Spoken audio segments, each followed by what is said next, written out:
and the sharing of experience, we can encourage countries to focus on children's internet protection, strengthen exchanges and cooperation, deeply explore the application and practice of AI technology in child protection, and provide suggestions for healthy development of children in cyberspace.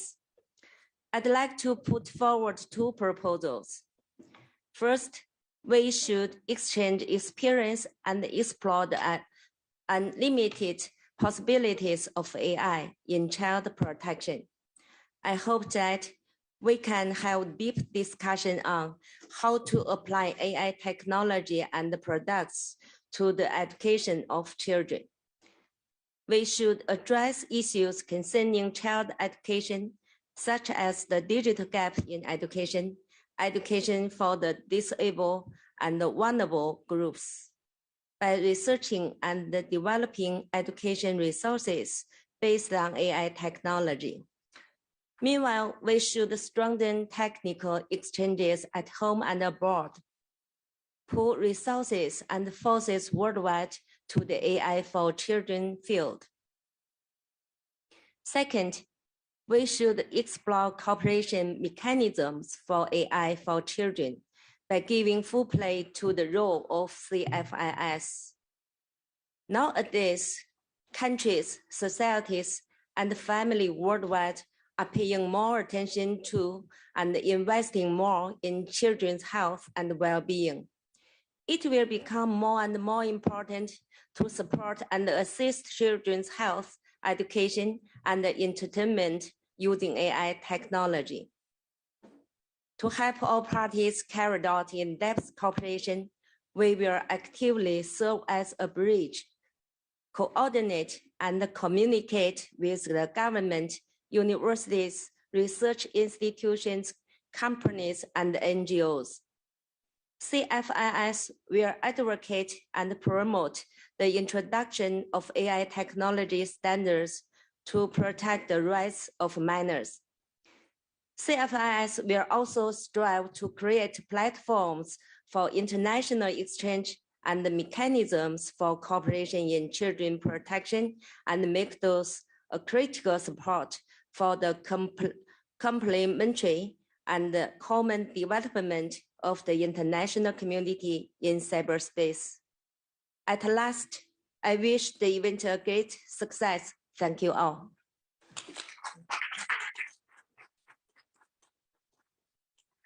Thank you very much, Ms. Zhao, for this very inspirational speech. Next to the floor is the Vice President of the Communication University of China, Mr. Duan Peng.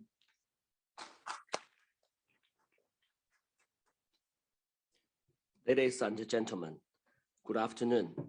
For foreign friends attending online, good morning or good evening. I'm very pleased to participate in this online meeting of the United Nations Internet Governance Forum. First of all, please allow me to represent Communication University of China, or CUC, one of the organizers of this conference and also the location of the offline venue, to warmly welcome all experts and scholars for your attendance. Thank you for your attention to the topic of AI for children. With the rapid development of the internet, the wave of AI and information networking has swept the world. By December 2020, netizens in China had outnumbered 989 million, 21% of which are adolescents and students. Taking the largest proportion, the popularity of the internet has enabled children more access to reach out to AI technology and further use it. AI technology not only brings great convenience to children's education, health, and entertainment with the rapid development, but also arose people's concern for privacy protection and fairness. CUC has always valued to the integration of discipline construction related to AI, technological progress, and social responsibility, and has deep academic accumulation in intelligent media network.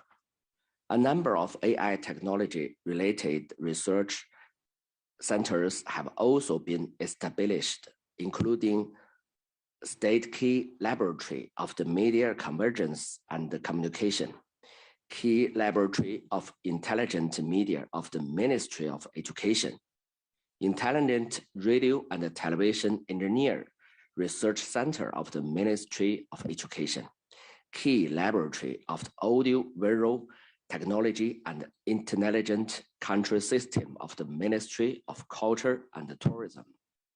In addition, the School of Information and Communication Engineering has set up AI as a major to cultivate compound senior talents for AI-related scientific research, design and development, and integrate application in fields such as information, culture, radio and television, and media industries.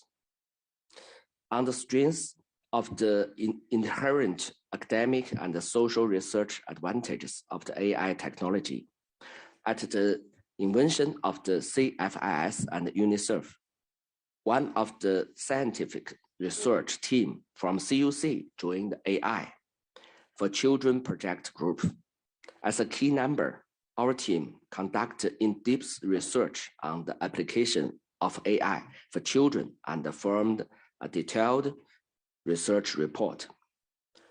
The report analyzes existing places and the regulations of the world's major economics and present the advantage of the various intelligent technologies in application for sorting out typical AI application case in China. The report is to have a very positive results in promoting healthy development of AI technology in children and helped people for different backgrounds and friends correctly and understand the advantages and the disadvantages of relevant technologies. I hope that through the exchanges in this meeting, we can all get inspiration for the application of AI technology for children and further contribute to the development and application of AI technology in the children-related fields. At the end, I would like to thank all experts and scholars for your time and participation. Thank you. Thank you, Mr. Duan Peng, for your warm welcome and the thorough introduction. We all agree that the digital environment is becoming increasingly important across most aspects of children's lives, and this trend is exacerbated by COVID-19. Today, we notice that the digital platforms, products, and services has been increasingly immersed in children's lives. And digital sector, and especially those big technology companies, are playing an increasingly crucial role in shaping policies, changing behaviors, and setting industry standards.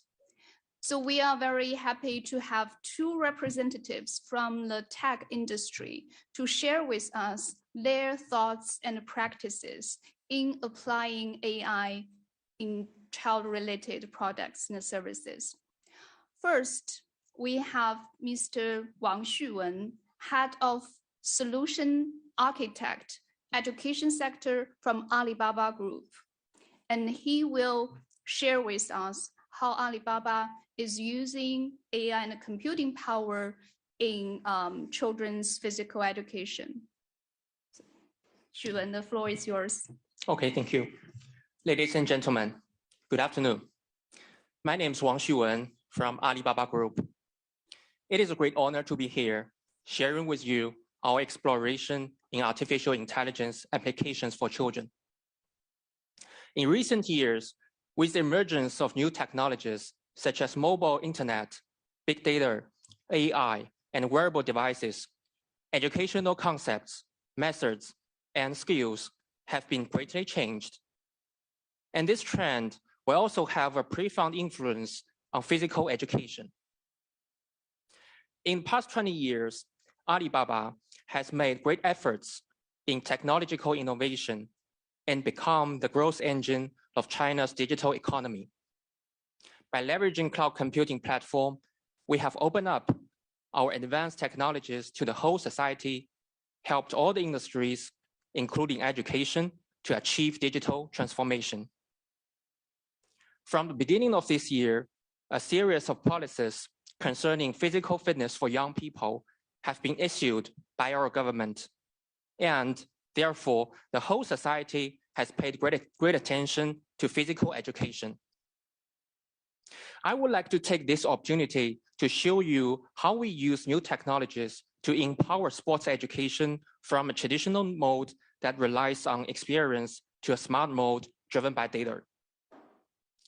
Schools are the places to make children get prepared for all the challenges before graduation. The purpose of education for children is not to achieve great scores, but to improve their overall competency. The goal of physical education is to help children improve their physical fitness, not simply to improve the performance of competitive sports. From this point of view, we found that physical education provided by traditional schools may have many disadvantages. First of all, traditional PE classes evaluate students by their sports scores, but it is difficult to measure the real effect of students' exercise. Without effective data for reference, individual training progress cannot be traced, and the achievements of those PE lessons cannot be analyzed. Secondly, traditional PE classes are not able to provide customized training plans for each student in accordance to individual situation. Each student may have different physical foundation, athletic talent, and even different physical conditions from time to time. Ignoring individual differences and targeting the same goal may cause some children fail to achieve the effect of exercise, while others always fail to reach the target, both of which are not good experiences for children. Thirdly, traditional physical education cannot keep a long-run track for children's health. Without monitoring, recording, and tracking students' physical signs properly, long-term personal health profile could not be established and traced. On the other hand, lacking of continuous and complete tracking data, teachers cannot improve their teaching skills. Last but not least, sports injuries occasionally occur in traditional sports classes caused by improper training arrangements. Teachers estimate students' exercising load according to their personal experience rather than real-time tracking data. Even sometimes, teachers do not understand the health risk factors of students in the class, such as heart diseases and etc. In case there is an incident, it is difficult for teachers to understand the situation in time, nor can they take immediate actions. Alibaba Cloud is now using our cloud computing, big data, and other technologies to carry out in-depth cooperation with the education industry to explore the use of artificial intelligence to empower sports education for children. We have created a smart sports learning and management system, which is now have been applied in many schools in China. We focus on the following aspects, leveraging our digital technologies. Number one, real-time sports data monitoring and collection. Wearable devices can collect the physical signs of students in real time and send data to the cloud through the IoT communication channels for continuous monitoring. Number two, AI-assisted measurement. Using smart devices and visual AI technologies, multiple students can be measured at the same time in physical examinations. As the measurement results are automatically recognized by AI, time and efforts are saved in class. Number 3, data model-driven training suggestions. With the help of data models and algorithms, teachers can easily make personalized training plans for each student. Number 4, early warning of sports risks. Under continuous data monitoring, once there's an incident, the system can send alerts to teachers and parents as soon as possible so that timely action could be taken to avoid potential injuries. Number 5, long-term health profile. Each student will have his own health profile, including warnings on sports risks, such as heart diseases. So here, private related data is only visible for authorized person. The data generated during exercise will also continuously accumulated along in the physical health profile for long-term storage. Once launched, our program has attracted greater attention of many educational institutions. After a period of application, we have received some positive results. Here, I would like to use 2 real cases to illustrate. The first case is about a school that uses our solution to monitor students' physical science during PE classes through auto recognition of physical exam performances. Equipped with smart skipping ropes and ultrasonic height and weight measuring devices, the school can measure multiple students at the same time for 1 minute rope skipping, sitting forward bending, sit-ups, and other sports items. The system automatically counts the results and generates the reports. Artificial intelligence reduces huge amounts of repetitive work for teachers. The efficiency of classroom physical examination has increased by more than 5 times. The second case is about a school using our solution to manage health risks in physical education. The school equipped each student with a heart rate armband to continuously monitor their physical signs, such as heart rate, during their sports training. In a class, a student's heart rate exceeded the threshold value for several times, and the system issued an early warning to the teacher in real time. The teacher noticed that the student had a risk tag in system, which indicates that his heart rate was generally higher than the class average in the past. So the teacher rearranged his training plan, let me have a rest, and recorded this issue in his health profile.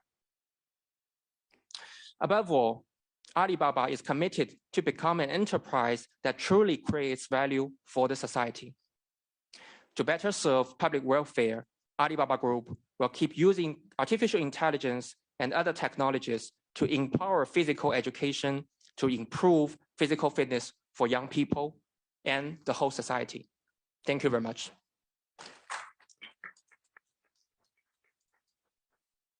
Thank you for this very clear, introduction, and feel like it's really a learning experience for me.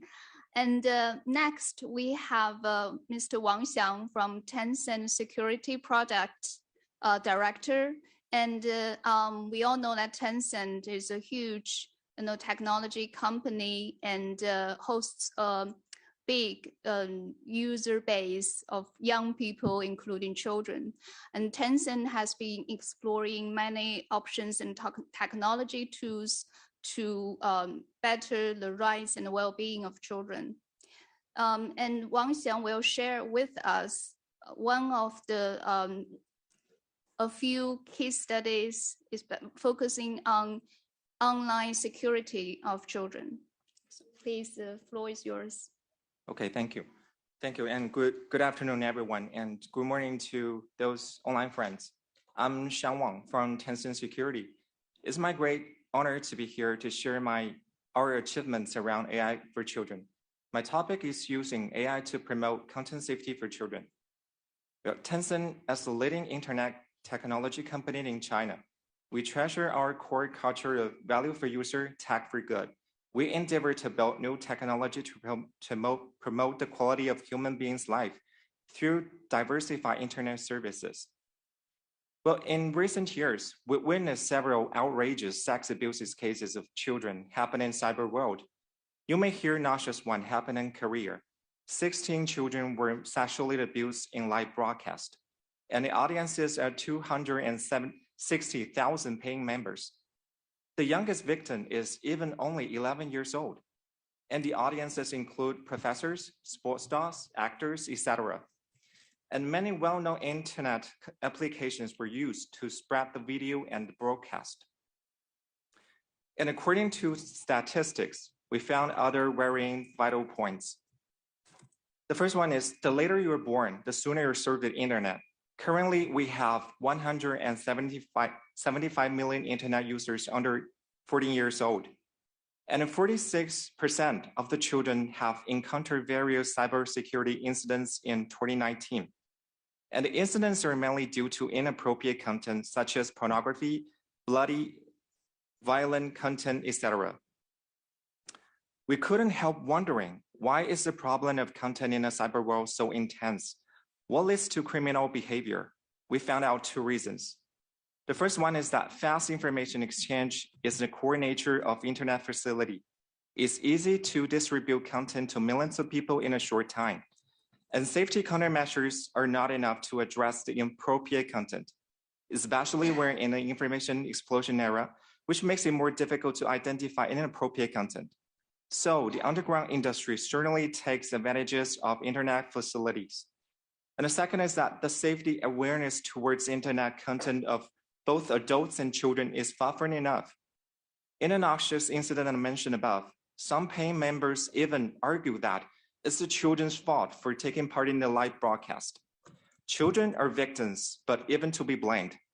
And the children involved in the incident don't know what their future will be like. They just wanted to make fast money. What a terrifying discovery.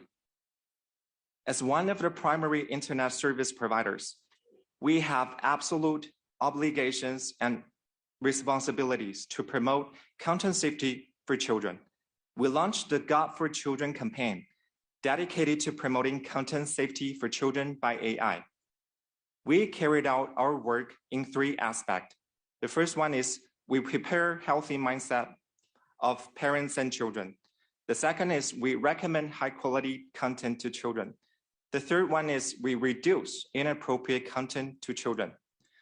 Firstly, safety education for both children and their parents. Since 2017, we have actively cooperated with their National Anti-Pornography and Anti-Illegal Work Office to improve teenagers' online security awareness. In 2017, our online security classroom was first launched in Guangdong and stretched to 17 provinces and cities. In 2018, the classes went online and the video covered 10 million school students nationwide through the safety education platform we built. At the same time, the central part of teaching was extended to school teachers. We trained 62 teachers. After the training, the teachers spontaneously organized another 5,000 security courses. In 2019, we focused on a network security education of left-behind children in 15 major villages in 12 provinces. From 2020 till now, we launched a three-party course on the protection of children and appeal to parents and schools to pay attention to the teenagers' online security.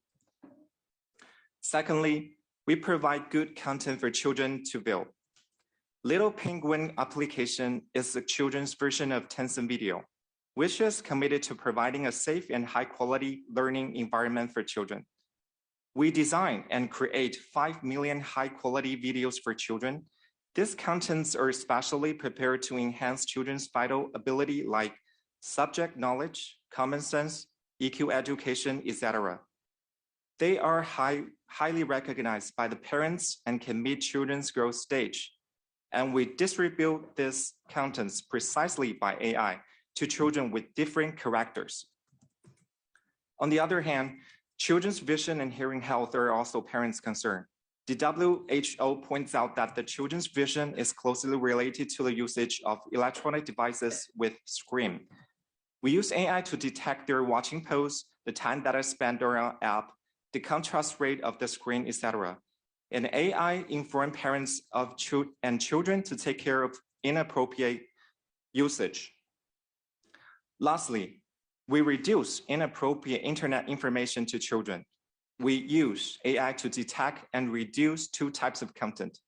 The first one is inappropriate content of children, like pornography of children, privacy breach, and bullying children. The second type is inappropriate content to children, like destructive behaviors, bad ACG, etc. To achieve the goal, we use various algorithms. We build core functions like, I can mention 4 types of functions that we did huge invest in. The first one is the one picture multimodal detection. For all information showing on one picture, we have over 100 categories of detective algorithm to be able to address different and appropriate information in different scenarios. The second is the soft pornography detection. We know that the appearance of pornography has changed from explicit to implicit, like some close-up of the body. And the third one is the ACG content detection. ACG is famous and universal globally, but recently ACG porn has been spreading fast. ACG contents are easy to take, diversify, manifest, and we use machine learning to successfully address it. And the fourth one is that we can even have the content understanding technology. We know that sometimes a particular picture and text are not inappropriate, but their combination is not. We train AI to understand the deep meaning of the combination fully. Now, we can detect more than 150 categories of inappropriate content that promote the safety of image, video, audio, and text. We also provide AI technology to help other companies to address the challenge crossing 11 industries. We process over 300 billion pieces of content every year and automatically detect over 500 million inappropriate pieces. At last, we're enthusiastic to have global cooperation to widen the application of protecting children, and we hope to discuss the standards of the protection.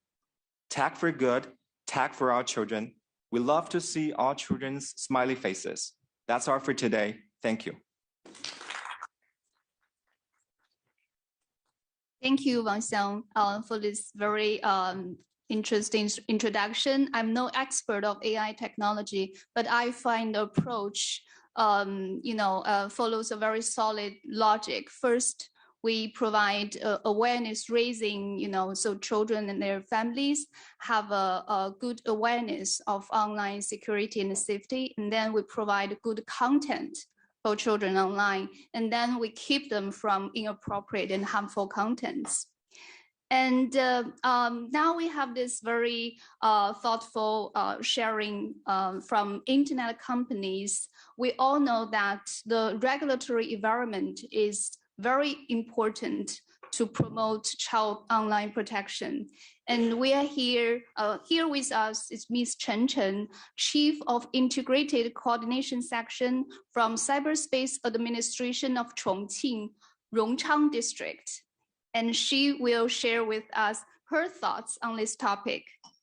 Okay, thanks. Distinguished guests, ladies and gentlemen, good afternoon and good morning. I'd like to express my thanks to the sponsor of IGF 2021 Application of Artificial Intelligence for Children Research Report and Case Study Notches and Awards. Your invitation has offered me the chance to share with you the experience of Chongqing Rongchang District in the field of artificial intelligence for children. Starting with the building of intelligent campus, Rongchang District is steadily consolidating its infrastructure for information-based education and pushing forward the systemic and organic integration of artificial intelligence with education, teaching, and learning. Firstly, we are stressing the platform building for the intelligent campus. A large number of investments has been in the school's internet infrastructure, including AR, VR labs, maker rooms, and robot rooms. Remote interactive classrooms and recording and broadcasting rooms are set up in schools and in towns. Schools in towns can share special lectures and famous teachers' classes while live radio streaming, for example, the online virtual robot experimental teaching. The sharing of quality teaching resources among students in urban and rural areas can thus help to promote the balanced development of education in the countryside and in the city. And secondly, we set up teachers' capability in artificial intelligence. The teachers are organized to participate in the training sections to promote their capabilities in programming and application of information technology. Utilizing interdisciplinary regions, teachers of computers, science and technology, mathematics, humanity and society have come together to form a learning community and build up the teaching staff for artificial intelligence classes. The teachers are actively exploring new ways of teaching via mock, spoke, recorded lesson, and live lesson. To foreplay the school teaching resources and the students' interests, the Tangshan Primary School has developed a school-based curriculum for artificial intelligence, which features robotics, programming, and error modeling. The school offers intelligence training classes such as flying cup, creative configuration, and magic cube, which are both interactive and full of fun, are very popular among students. In the afternoon, from Tuesday to Friday, when the class is over, the students will spend 1 hour take part in the training section. The teachers offer students careful and patient instruction and accompany them in training to promote their thinking ability. And thirdly, we are developing students' interest in artificial intelligence.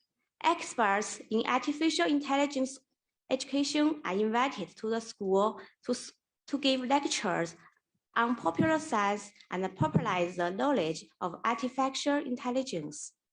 A smart robot, Little Noya, is introduced into the school, which is capable of intelligent voice interpretation and touchscreen selection. Experiencing programs are carried out on a regularity. The students can get some preliminary knowledge about artificial intelligence by talking with the robot and listening to the lectures on laws and case analysis presented by the robot. With the help of special courses such as structural assembly, programming control, and original creation, the students can use mobile applets to engage a simple explanation of artificial intelligence. In the process, they can get a clean idea of magic regulation, man-machine interaction, and intelligence voice. They will have great interest in the artificial intelligence, and they will experience great improvement in hands-on, cooperative, and innovative ability. These courses are actively thus help students to their fantastic ideas into reality. At the same time, provide them with stages to discover themselves and show off their talents. School activities such as the Culture Festival and Science and Technology Festival are organized for parents and for students to participate in the rich and colorful activities of artificial intelligence education. Smart education projects and prize winners, competition events are displayed during the activities, and on the spot, students will conduct the demo progress for the smart intelligence courses. These activities have been well accepted by the students and their parents. The students are organized to participate in the international and domestic competitions so that they can learn from the competitions and explain their horizons. In the World Education Robot Contest 2018 World Championship, which attracted nearly 10,000 contestants from more than 50 countries and regions, including America, Canada, and England. Contestants from Tangxiang Primary School in Rongchang District made a clean sweep of all prizes in the building block robot competition of primary school section through their effort. Schools in Rongchang District have won more than 400 prizes in different competitions, such as the World Education Robot Competition and the National Young Science and Technology Invitation Competition. To follow our effort, we will actively explore and utilize artificial intelligence to push forward a more civilized and well-regulated cyberspace. For example, the Longji Primary School have made use of promote teaching to offer young people network literacy and media literacy courses, carried out the network civilization activities, and promote young people's network literacy. As participants in the cyberspace industry, we have only made a small step in the field of artificial intelligence for children. We will continue to rely on artificial intelligence to build and create friendly learning environment for school-aged children.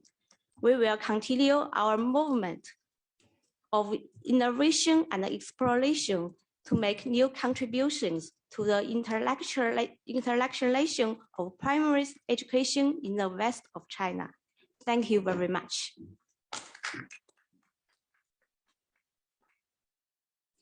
Thank you, Ms. Chen Chen, giving us, big picture of how AI, applied in education in Western China. And last but not the least, we have a distinguished guest from UNICEF China. We all know that UNICEF has been a long champion of child rights.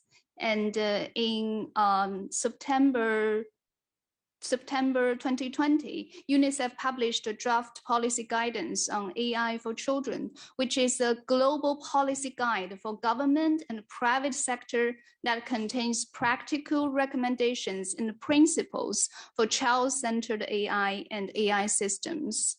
And recently, last month, UNICEF has revised the draft and published the Policy Guidance 2.0 on AI for children, and listing 9 requirements for AI applications on children-related products and systems. So we are very eager to hear what Dora has to say about how she thinks AI should be and could be applied in children's lives, and especially in China context. Thank you. Ladies and gentlemen, I'm honored to provide the concluding remarks to this event, which focuses on a very important topic, artificial intelligence and children. AI systems are fundamentally changing the world and affecting present and future generations. Children are interacting all the time with AI technologies in different ways. They are in toys, virtual assistants, and video games.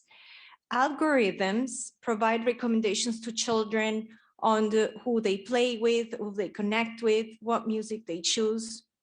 Children's lives and well-being are also indirectly impacted by automated decision-making systems that determine issues as varied as welfare subsidies, quality of healthcare, education access, and etc. This impact has implications for all children, including those from developing countries who may be equally impacted by lost opportunities because of not being able to enjoy the benefits of AI systems. Today, we heard 3 examples from China using AI for children for different purposes.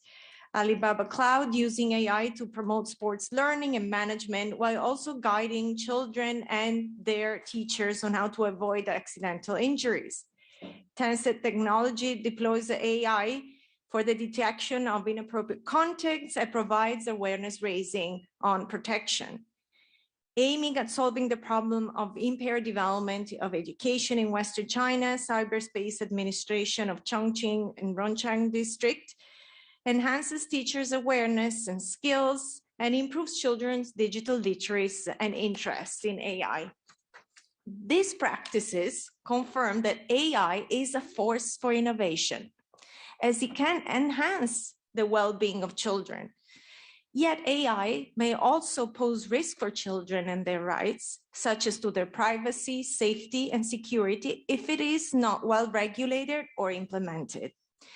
It is extremely important to continue reflecting on the specific needs of children, as well as the opportunity and risks that AIs generate.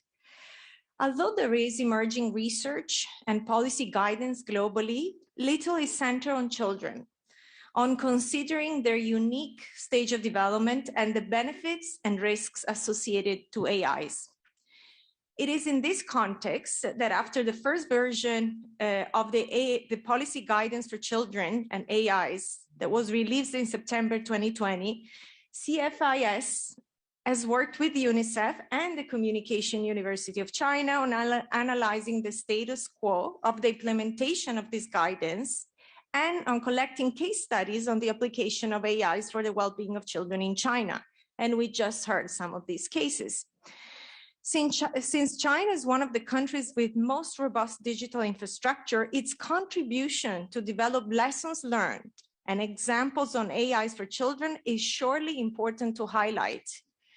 It is key to continue exploring how further research, piloting of new practices, adjustment, if needed, of current ones, as well as dissemination of the existing one and exchanges can contribute not only to child well-being and child rights in the country, but also to the global innovation agenda on this front.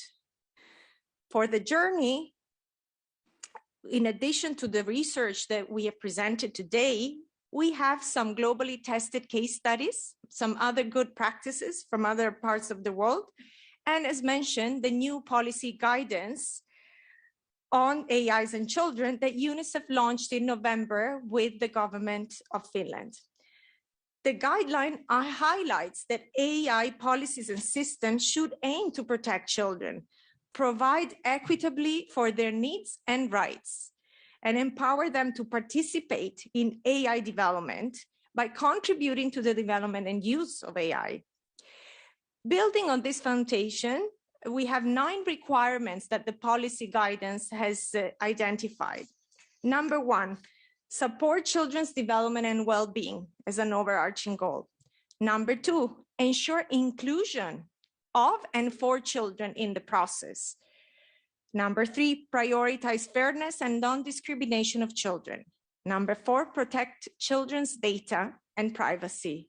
5, ensure safety for children. 6, provide transparency, explainability, and accountability for children. 7, empower governments and business with knowledge of AI and children's rights. 8, prepare children for present and future developments in AI. 9, create an enabling environment. The existing research report, the policy guidance can orient the development of specific standards or local guidance here in China, can help companies develop or adjust existing AIs, always keeping children at the center. Further research is welcome, as well as exchanges internally and globally of these good practices. UNICEF will be pleased to continue collaborating with all of you, with CFIS, the AI technology industry to promote child-centered AI, enhance children's well-being and child rights, and to promote digital safety. Thank you for this opportunity, and we hope to continue working together.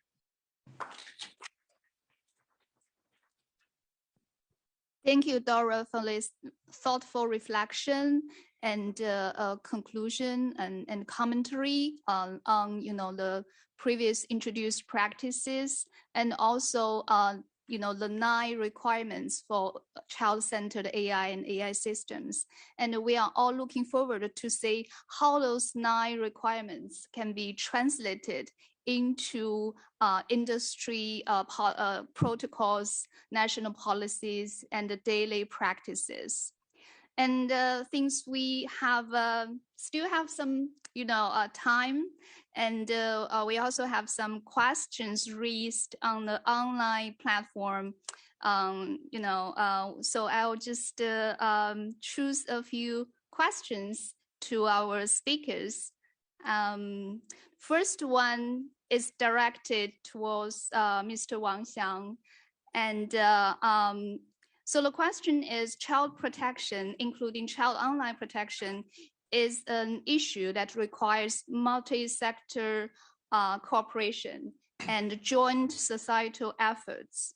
So for a leading technology company like Tencent, we know that there are tech for good initiatives and this sustainable innovation for social values. So what are the original intentions and considerations that drives Tencent to this objective, like using AI and other technology to promote child well-being and child rights and other social values? Okay.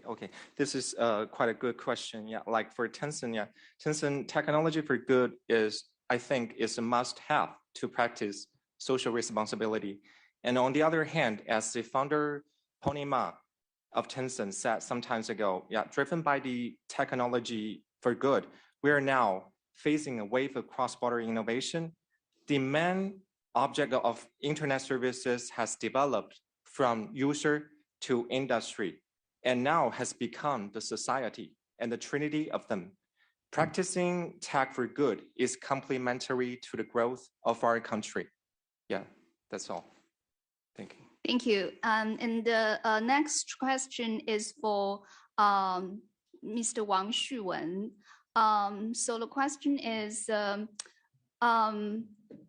since student sports data is uploaded to the cloud through the Internet of Things, what technological methods are there for Alibaba to ensure the security of students' privacy data?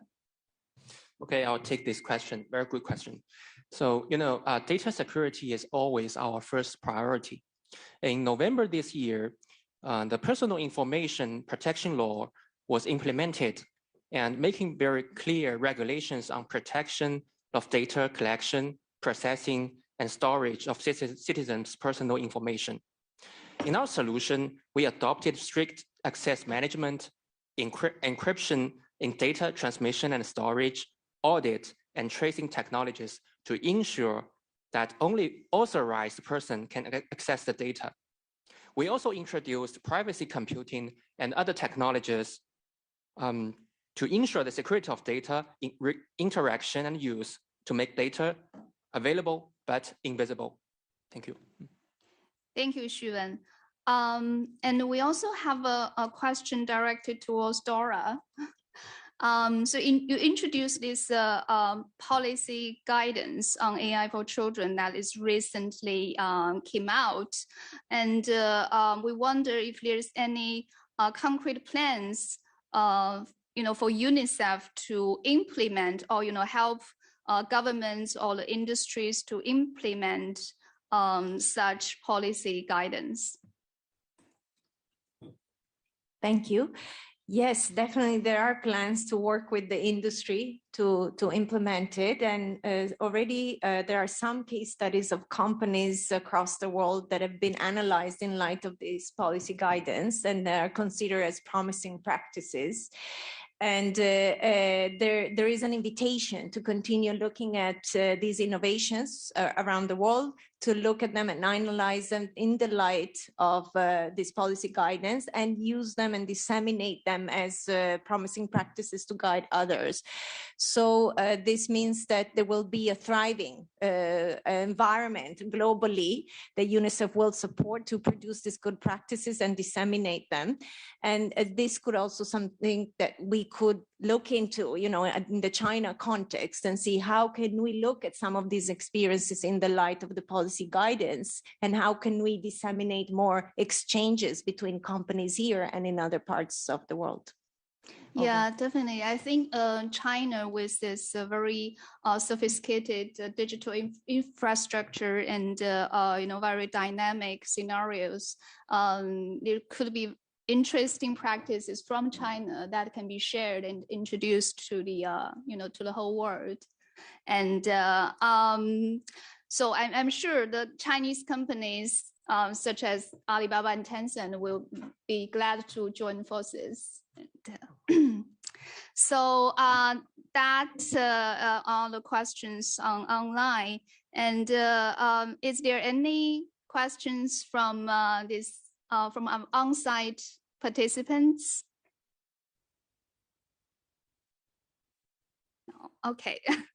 We are nearly the end of this event, and I am sure and other participants feel it's truly a learning experience. We hear a lot of innovations, technology tools, and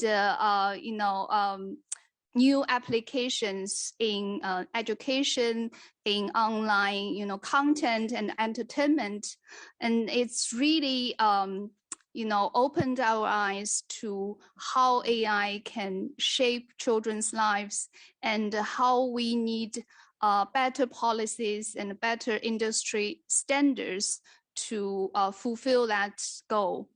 And this event is just a beginning and will open the door for many further collaborations, consultations, and joint efforts from the policymakers, from the industry, from the academic institutions, and from the social organizations. And thank you all for participating in this event, and also thank all the online participants. And this concludes this session, and we will see you in IGF 2022. Thank you.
Good morning, ladies and gentlemen. Welcome to the workshop Money Can't Buy Me Digital Literacy.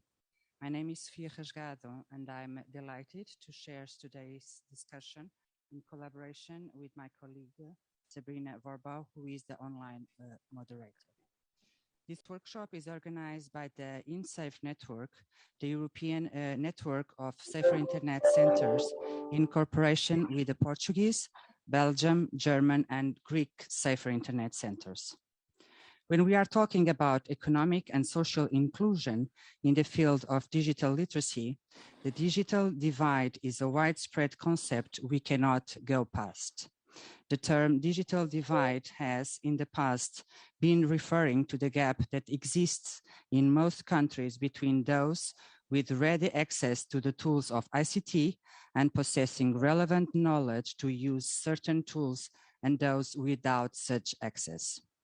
The session will discuss the role of economic, social, and cultural capital within the current digital divide. How is media and digital literacy predicted by these types of capital, and how can we prevent certain inequalities to maintain themselves? In this regard, the session will highlight that prevention of digital exclusion is a work in progress that goes beyond access and is a shared responsibility of various stakeholders to ensure an equal and safe internet for all citizens. While different opinions will remain on what instruments, measurements are the most appropriate to achieve this, it should become clearer which initiatives and resources are available to support more awareness and education in this area. Today's workshop will run for 90 minutes. We will kick off with a 30-minute panel discussion, hearing from academia, safer internet centers, technical community, and youth representatives, drawing up on the following question. Challenge the digital device. What does your stakeholder group or region demand to bridge the digital divide? In this regard, I'm delighted that I have been joined on site and online by Sonia Livingstone, Catherine Morask, Evangelia Daskalaski, Rodrigo Nem, and Emmanuel Nicora. Following the panel, we will be able to discuss amongst yourselves as we will host different breakout rooms led by different stakeholders and experts in the field about efforts that have been put in place to tackle the digital divide on digital literacy. However, with any further ado, I'm pleased to give the floor now to Sonia Livingstone, who is a professor in the Department of Media and Communications at London School of Economics and Political Science. She has published 20 books on media audiences, including Parenting for a Digital Future, How Hopes and Fears About Technology Shape Children's Life. She has advised the UK government, European Commission, European Parliament, UN Committee on the Rights of the Child, OECD, ITU, and UNICEF, and others on children's internet safety and rights in the digital environment. She directs the Digital Futures Commission with the Five Rights Foundation and Global Kids Online with UNICEF. Welcome, Sonia, and the word is yours. Brilliant. Thank you so much. And it's a pleasure to be here virtually with everyone to discuss this really important topic. You just heard about a number of my projects. You can see that I'm an academic researcher, and I very much try to collaborate with key organizations who are making a difference in the world through direct participatory work with children. There are many things I might say to kind of kick off this discussion and many projects, but I thought I would share slides and really tell you just about one project to give you some academic research and findings. And let me just, so I think you can now see my screen, right? And to really focus on this question of social inequality and to talk about a little about the pandemic. and to bring the voices of children in, though I know this is also Katrine's focus.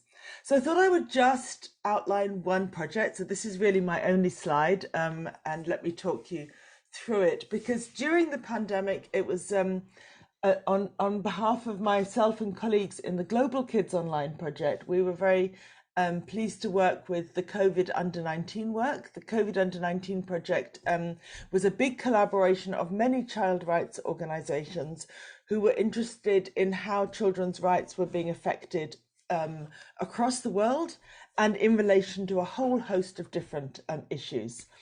And from Global Kids Online, we brought in the theme of the digital environment, and we asked, what does the digital environment mean? So I'm thinking about the question Sabrina asked in advance, you know, what should we have known before the pandemic? What do we know now during the pandemic? What difference did the digital make? And the story here is very heavily about inequalities, about the importance of social, cultural and economic capital, and about all the other kinds of inequalities. So if I begin in the red box on the top left, we saw immediately, this was responses from 26,000 children across 137 countries in all 5 UN regions. And we asked them a series of questions. We see, first of all, that while many children around the world had some access to the internet, there were really big inequalities. And we tried to look for inequalities not only in terms of income and geography, but also we had responses from children who are migrants, asylum seekers, living in detention centres, refugee camps, homeless centres, and so forth. So we see big differences, regional differences, in access, but also big differences within each region. Bottom left, the online safety, we immediately see that actually we asked a lot of before and after questions, before the pandemic, during the pandemic. Children felt less safe during the pandemic online. Young children aged 8 to 10 especially felt less safe. And children who'd not accessed the internet before and had to go online because of the pandemic felt less safe. In the middle, in the yellow box, we asked a lot of questions about education. And here too, the story is kind of a depressing one. I know there's been a lot of talk about how the pandemic gave children access to technology that they'd never had before, and perhaps it did. But broadly, children felt their education had been better before the pandemic. They got better support from their teachers. They are now, after the pandemic, more worried about their grades. And so the kind of the human dimension and the face-to-face dimension of education, I think, has become very salient to children as something that is vital. Technology can complement this, but if they have to rely on it, there's a problem. Pink at the top, the pink box, we saw a lot of children using technology to stay in touch, and this was really, really important to them. But we also saw some concerns about mis and disinformation, though interestingly, children mainly rely for information on family and friends, and they continue to do that through the pandemic. But of course, the information environment provided a challenge to their digital literacy, and a lot of what they saw online was mediated through this social interaction. And this was a participatory project to ensure children's voices are heard. So at the end, we asked them all what would they like what do they want their government to know, what did they want to tell them, and they really wanted to talk about child-friendly digital resources and the importance of that. And yes, the digital environment is absolutely vital to their rights and their expression and their education, but let us not forget the wealth of kind of cultural and social and personal context that frames that.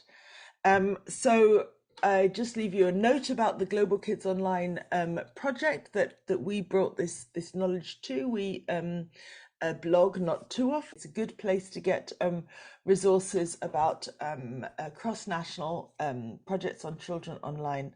And with that, I will stop. Thank you so much. Thank you very much, Sonia, for giving us the research context and finds. And let me now turn to Catherine Morask, who is representing the Youth Voice. Catherine started as a youth panelist for ClickSafe and took part in several other events as Safer Internet Forum, Safer Internet Day, EuroDig, and IGF. Since then, she has developed an interest in digital law and politics. Welcome, Catherine. Over to you. Thank you. Thank you as well. So the last weeks and days, I've been talking to a lot of young people all around Europe about the question of the digital divide, and they basically all came up with 3 main themes and points. And it is interesting that they really didn't had any connection to the pandemic, which was something which kind of surprised me, because also for me, I think it was like the overarching point the last 2 years. But it seemed that for the young people I talked to, this wasn't the point. So they kind of tried to outline like the 3 biggest problems they see, and of course, if you know what the problem is, you maybe can try to solve it. So the first one, something Sonia you also mentioned, is of course the education and the educational system.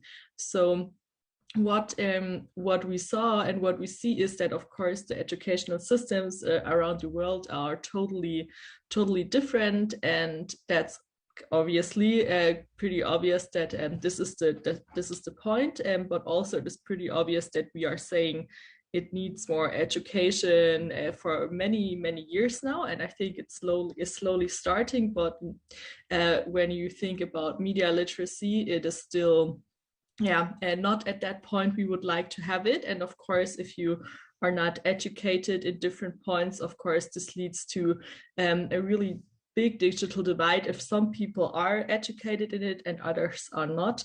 And especially if we have like of course the European outlook, but I think also the outlook around the world, I think we also see that there are dramatically decreases in the digital divide, which comes back to education. The second point, which was pretty obvious, was that young people don't feel that they are taken seriously. The one example was that there was one person who was flagging some stuff on reporting some stuff on Instagram, and I think he said that he reported 5 different things, and what is happening is that you get all those robotical replies, and then it took around 2 weeks to that they worked with this request, and then that the output was, I think one was deleted, and the other ones, they said, sorry, there's too much going on right now, we can't handle your problem. And what he said is that this for him led to the point that he didn't understand why they are doing this. It was too difficult to go through this process. And what the ultimate end of this is that he said that some people, maybe from his friends who are aware that there are problems with different posts, that they try to report them, but if nothing's happened, then afterwards only people who are really into this field and into we have to do something will go on with doing this, and other people will just take it like this. And maybe if you then go to them and say, okay, you have to work on your literacy and you have to check what is going on online, and they are kind of reclined that they don't really want to do anything about that anymore. And so what we also then see is that you really don't have kind of the support from the platforms they are using, but you also don't have support from I think, I mean, we try to give them support from governmental and non-governmental agencies, and we are trying to have helplines with all of that, but a lot of people aren't aware or maybe don't have a phone or whatever to call those helplines if they see something like this on platforms and they don't know how to handle it, and then the platforms can't manage to get them the ideas themselves. So this is also a really big problem. And of course, the third really big issue, of course, is accessibility. I think that's also something we've been seeing for a lot of years now.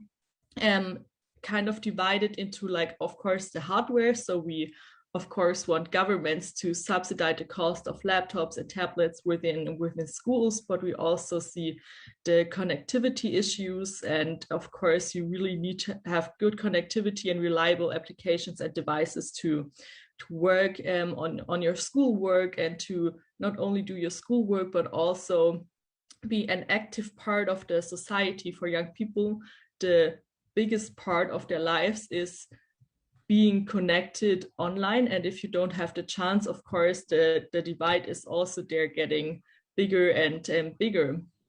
And also thinking about software, there still also have people who maybe can't afford Microsoft Office programs. I mean, they're really, really expensive, especially for families who maybe, have to really fight with a lot of their money to get a computer for the whole family. But then also those programs are quite expensive. And this is also something where you compromise the education of some people only because they don't have so much money. And of course, that again leads to all the problems which can come afterwards. And also we have the accessibility for some people, especially when you are you have a disability and you then go to school and you still have problems throughout your whole normal and offline life. This also gets more and more important in the online life, that maybe you can't read so much, or that you maybe can't understand because it's not in an easy language, or that you just don't understand how programs work, and all that stuff also leads to a digital divide there. So of course the bottom line, I say, is that we see that we have those digital dividers within those three biggest problems.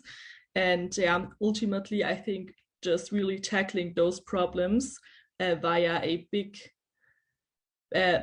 step of governments and society all together can only tackle those three problems. So I think that's what our output of the talks the last weeks were.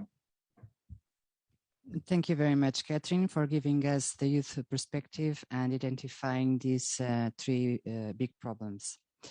Evangelia Daskalaki represents the Greek Safer Internet Center, where she is the IT manager.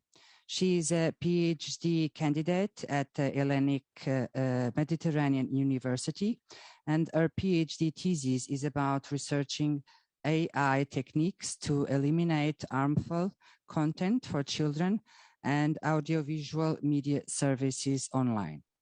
Thank you, Evangelia, for being in person, and the floor is yours. Thank you so much for Sophia. Hello, everybody. My name is Evangelia Daskalaki. As Sophia has mentioned, I'm working for the Foundation of Research and Technology Hellas, and particularly for the Greek Safer Internet Center. So when it comes to Greece and our theme, of course, the digital divide, as you may have heard in the news, we have a lot of problems. The first problem we have, of course, is the percentage of poor people in Greece due to the economy, but this, of course, has worsened because of the pandemic. So this is the first one. And then we have another issue that we handle, and this is that Greece was in the front line of the refugee crisis.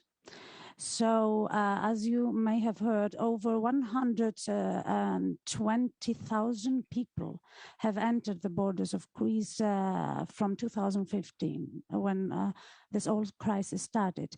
And many thousands of them are still staying in Greece.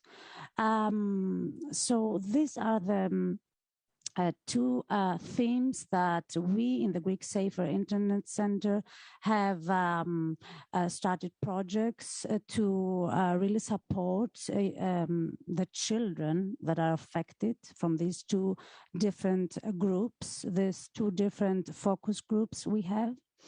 So I will start with the second one that we recently started doing this project, where we are focusing on the refugee children and closing the gap, the digital divide that there is with the average child in Greece and the digital literacy an average child receives in Greece compared to no digital literacy that those children already have. So we wanted to come close to the children, and the only way to do this was to really go to them and to ask them to not them, of course, the children themselves, but their caregivers. So we invited 40 NGOs from Greece, and we came together, and the facilitators of the Greek children, in order to show them, first of all, the material that we have from various themes that we could think that they had, that they lack of information. But then we didn't know, of course, what the situation was. So the first thing we did is showing them the material we have. So this was a process of train the trainer. So train them in order to train the children. And after this workshop that we had with those NGOs, we also ran a survey. So we asked them, what are the real needs of the children? We have shown you what we have, but now we want you to answer, what is the real problem of these children?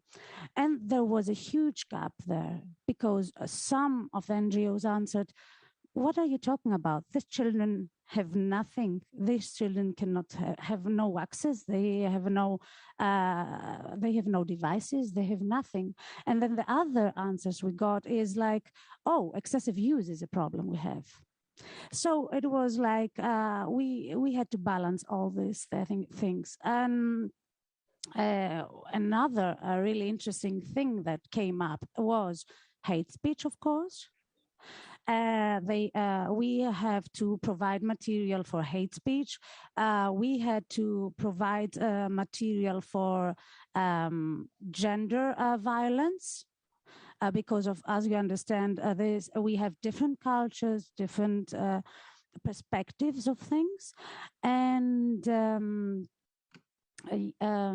yes, so these were the different themes they asked us: sexting, exchange very intimate pictures, and the last thing, and most important, as I can understand, is that they needed this material in their own languages.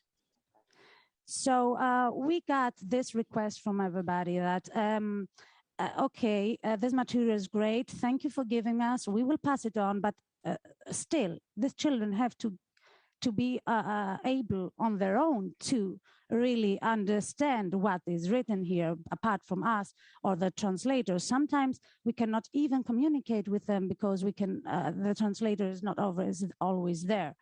So we got a request to translate our material in 15 different languages and dialects. So this is, as you understand, is very, very difficult. But we are in the process now to find translators for at least 3 languages for the most important themes, and to really try to accommodate all the needs, not all, but some of the needs of these children, and to provide to them whatever we can, material, whatever we can for these children. And for the second problem in Greece, about poverty, of course, and the pandemic on top of it, well, we are in close connection with the municipalities, who is the structure that these children come to, because some of them don't attend even school.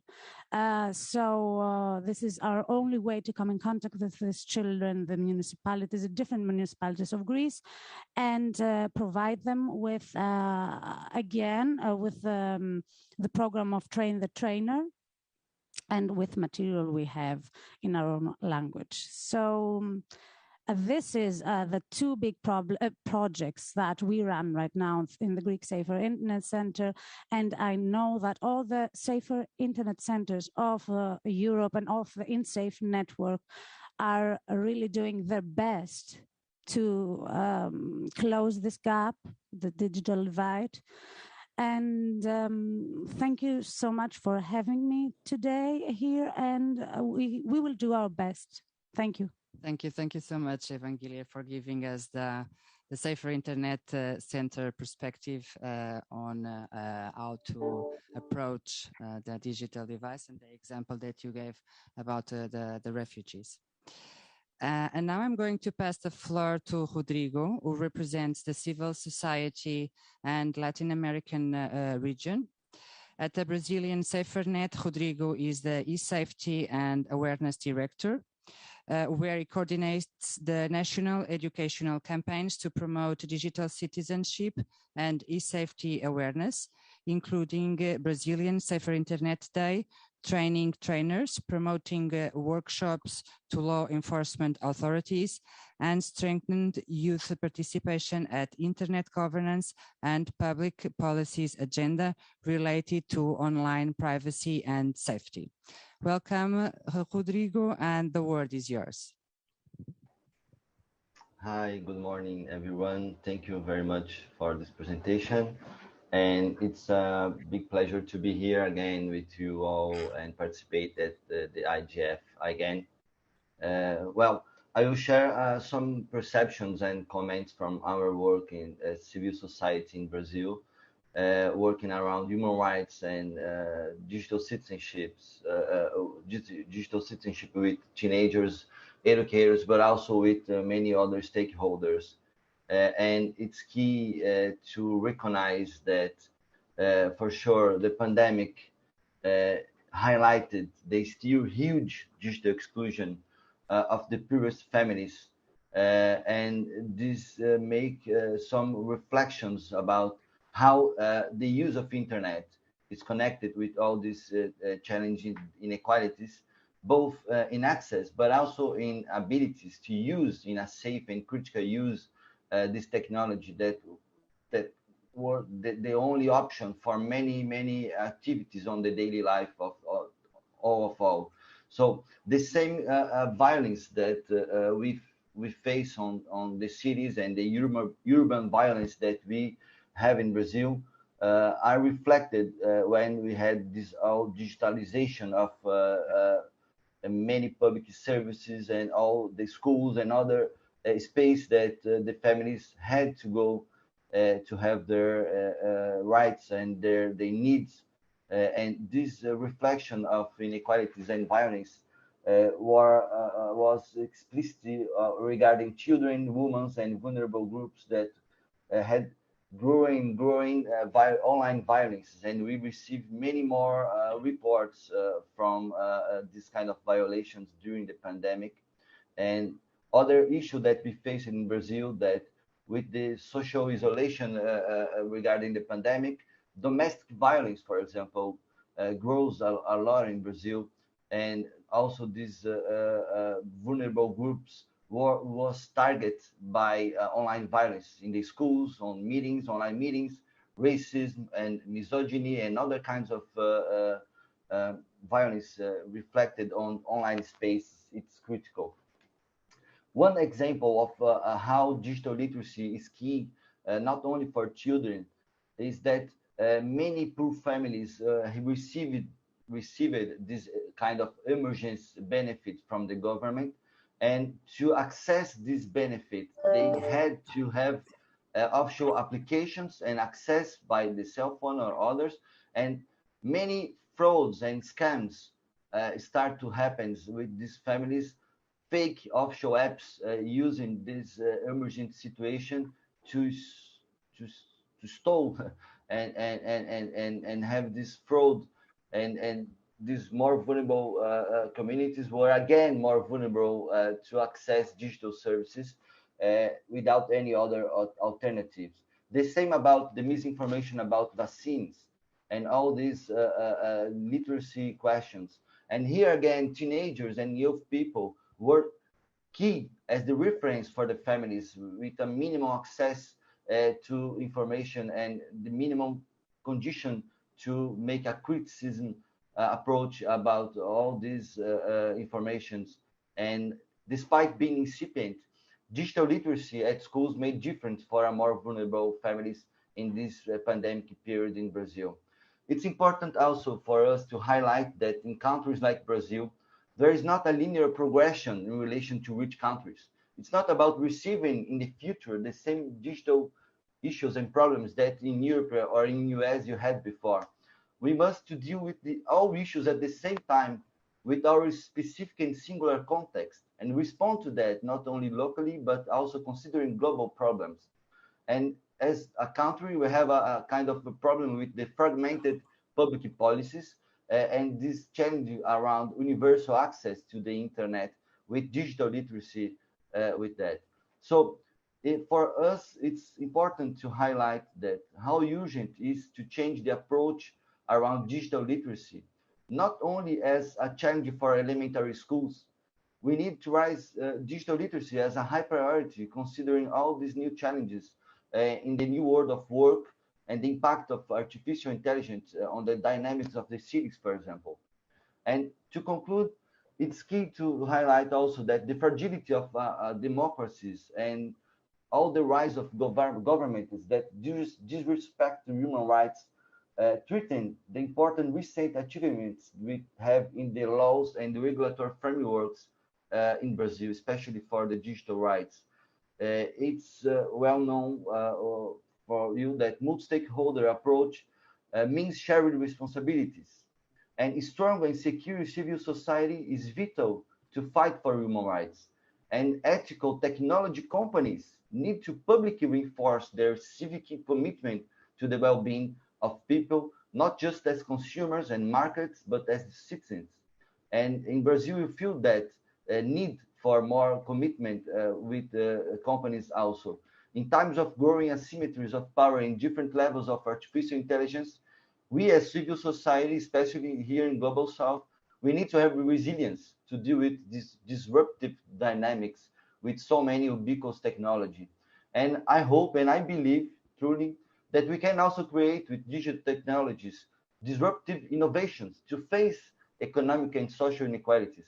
I hope that we can strengthen human rights and well-being indicators as the base for the complex process of digital creation, transformation, regulation, and why not avoidance of disruptive technologies that is clearly having bad consequence for our societies.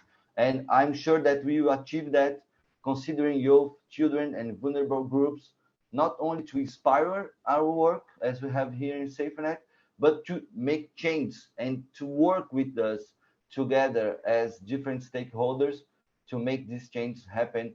And we learned with the pandemic that it's not ideas that we need actions, concrete actions and concrete change in our daily lives, but also at the public policies level to implement change and not only to conceive and create programs, but to implement that to change our lives in daily basis.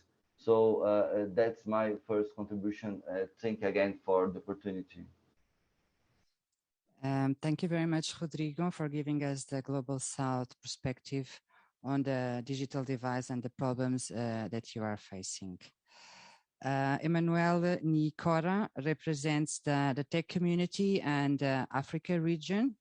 Emmanuel is a tech expert with extensive experience in the areas of ICT skills, and capacity development, boosting and bridging digital skills gap for youth, integration of ICTs into education and training institutions. He is currently a program officer at the International Telecommunication Union, and he is based in the ITU area office for West Africa, Dakar, Senegal.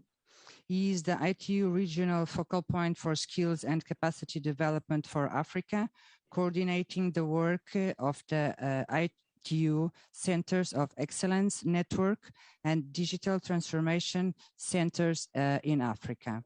Welcome, Emmanuel, and the word is yours. Thank you very much for having me, and good morning, good afternoon, everyone. So yeah, as already presented, I'm going probably to focus on the work we are doing with youth because I happen to be coordinating what we call Generation Connect Africa Youth Invoice. So this is drawing on the ITU youth strategy. So the ITU established regional youth groups. And in Africa, we have one of the groups of around 26 young people. So probably I'm going to start with because I've been working with them since the beginning of the year. So trying to hear their voices, their concerns, their contributions to the work that ITU is doing, but also the concerns of young people in general in Africa. So during the sessions that we had with them, just to so that they can come up with a declaration document that is going to be shared with the African governments during a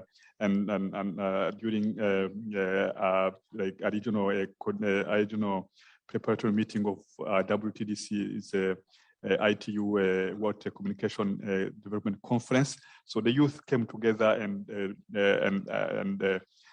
looked at different thematic priorities, and the digital inclusion and digital divide was one of them.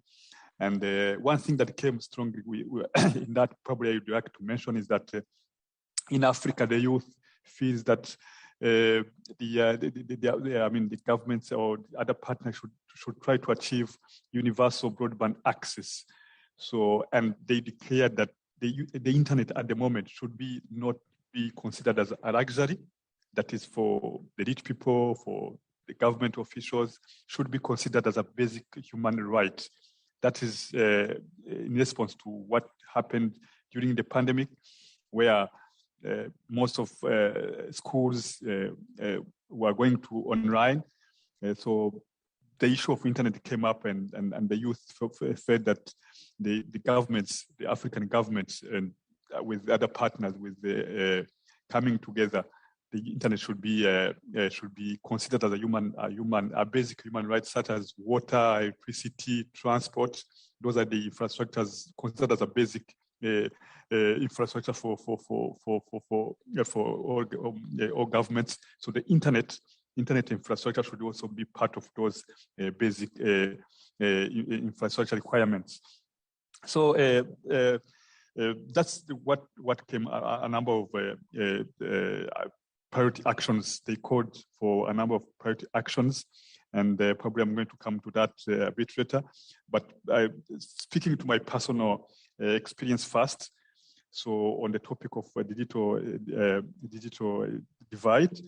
So first of all, during COVID, like schools, because we're talking about digital literacy, schools went online during the pandemic, because the schools first were closed, and after being closed, so the governments and Ministry of Education, they tried to move schools online, but this was not possible to around maybe 95%. I'm talking about the Africa.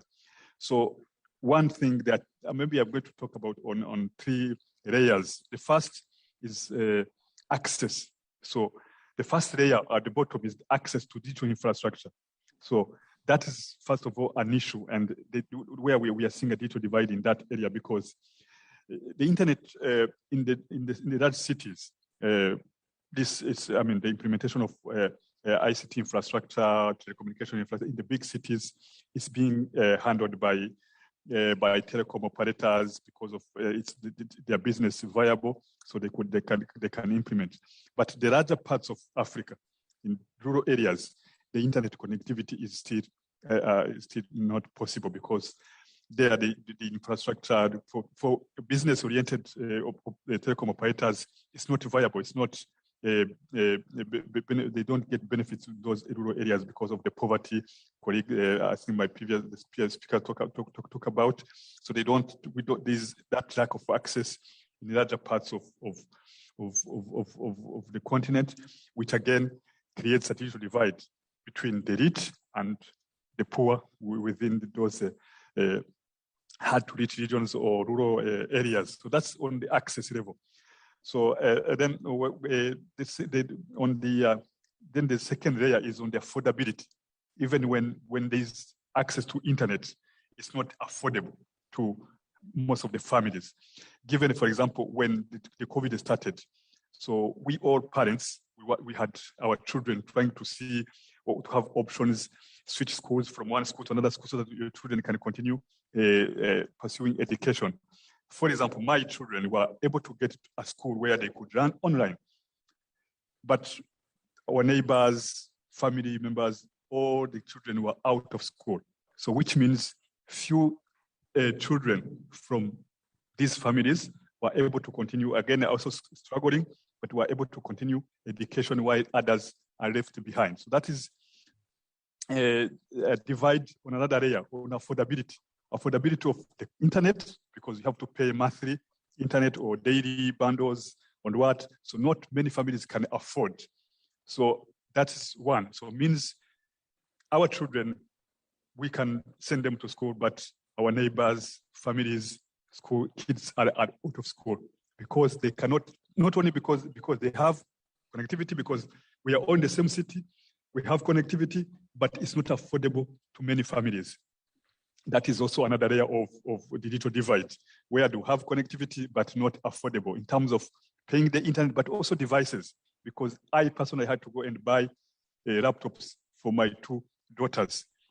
Not all the families could go and buy laptops and send them to a school where they have, or I think colleagues said about the platforms where the schools need to put up platforms. Not all the schools, those private schools that they have ICT policies, they have ICT infrastructures, ICT platforms and programs they could continue with online education. So that's another area. The first layer is on access, where the rural communities, most of the part, those hard to reach regions are not connected at all, and they're out of school. Another area is the on affordability, where we have the connectivity in the cities, mainly in the cities, and still some families, some children are not able to attend because they don't afford the connectivity and the devices. That's on another layer. So another third layer is on accessibility. Then we are talking about policies, government policies, enabling environment where the ICT in education is adopted. We are still also lacking in that space.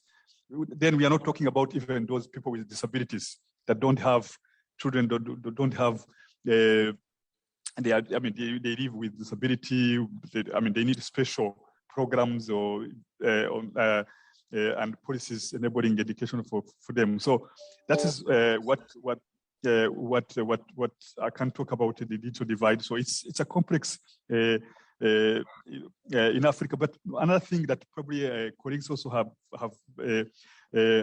previous, but another issue that I saw on divide, when you're talking about digital literacy, we are talking about the children and maybe the students, but we are not talking about the teachers.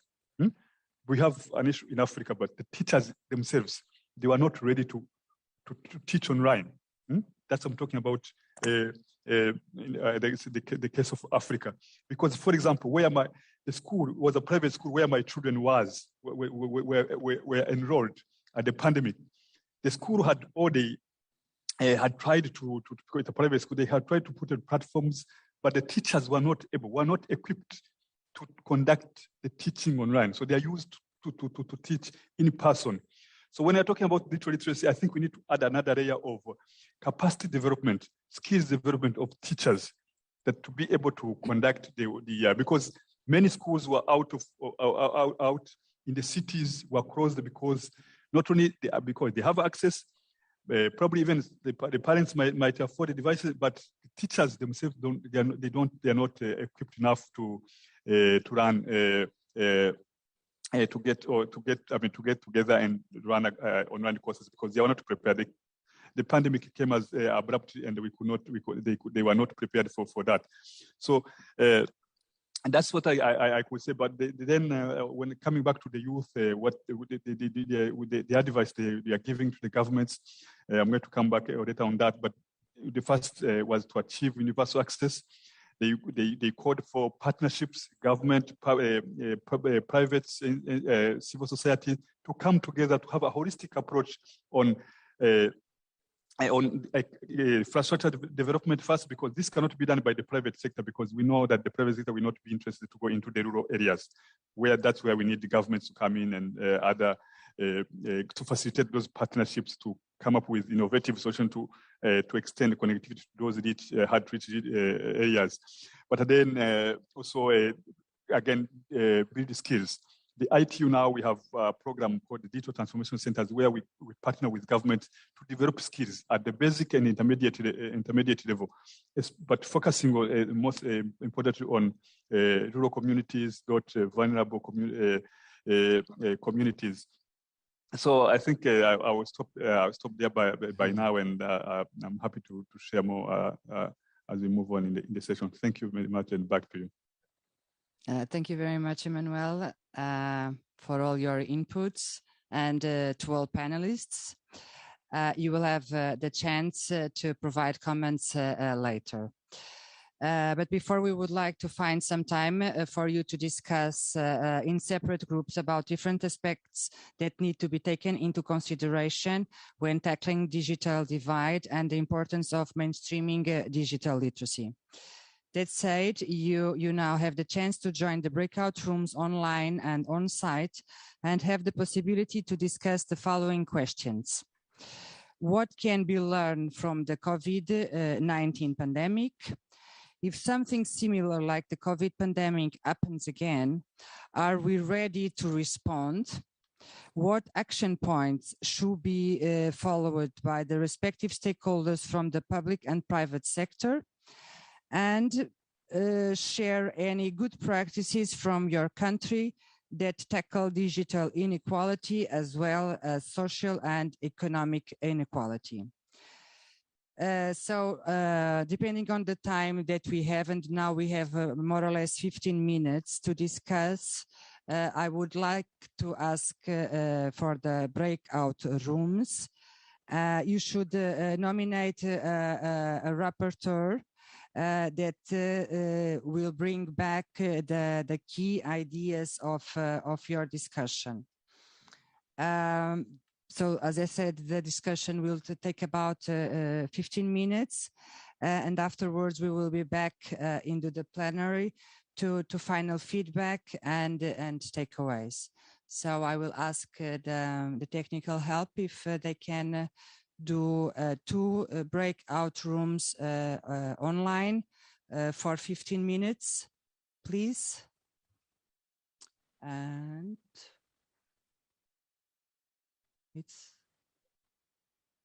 no.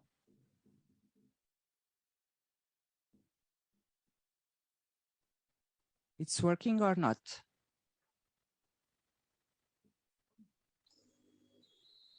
Yes? Yes, I think now. Okay. Thank you, Sophia. Thank you so much.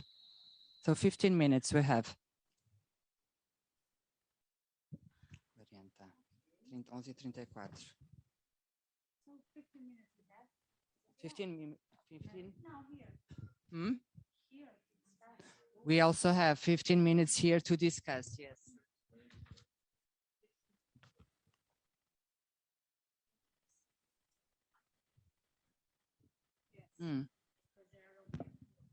So would you like to share your perspective about the matter? Is somebody here who would like to talk about his country?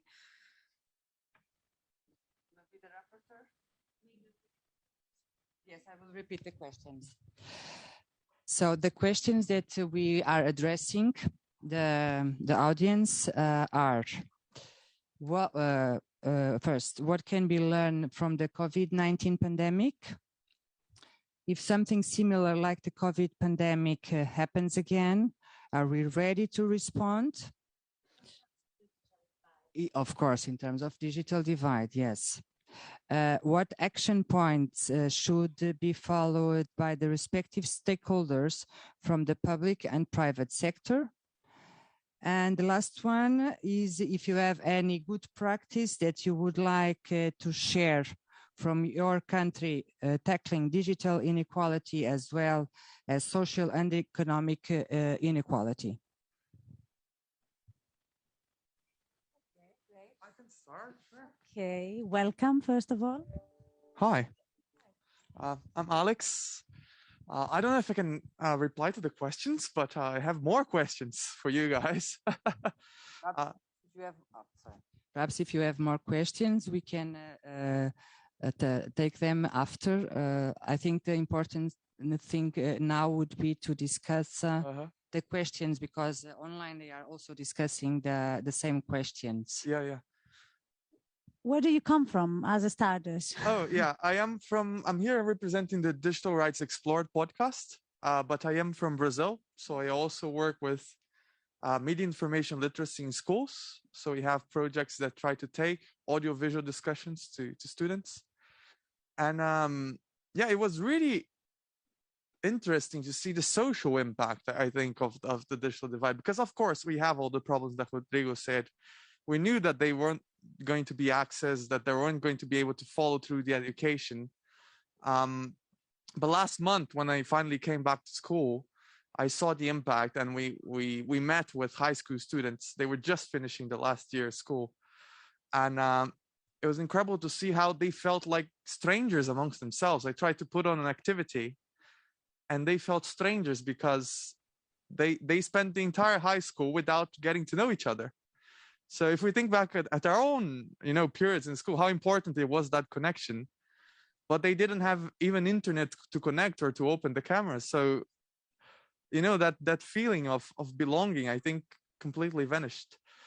But what I think would be curious to hear is that I feel, especially if we think about, are we ready for it again? And in terms of private and public stakeholders, because sometimes it feels like we're trying to do these digital programs to enhance digital literacy. And I imagine it must happen with the refugees as well.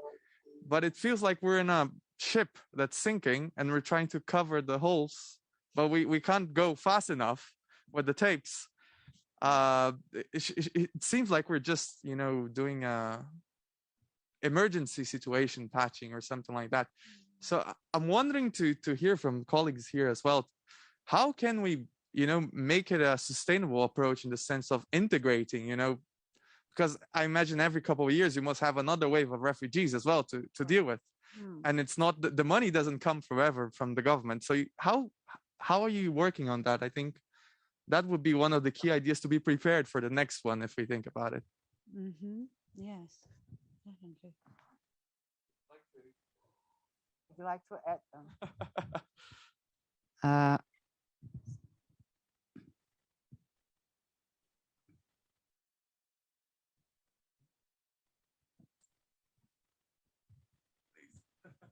Thank you. Thank you for your input. Thank you.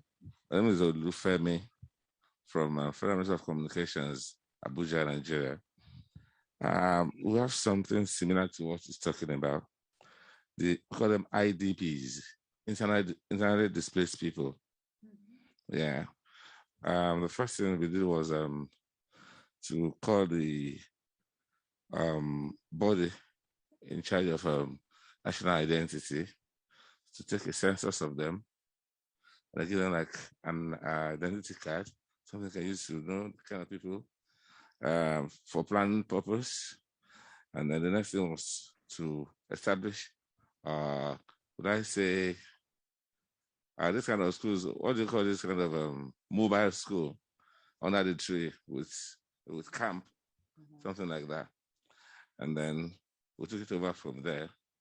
And then we put the type of infrastructure there for dining purpose. Of course, the number is large. You understand what I'm saying? But the what we have is not enough to go around all of them. But we're able to at least get them educated. So that's what we do to the IDPs. Yeah. IDPs? That's what we call them. Internally displaced displaced people. Internet displaced people. Yeah.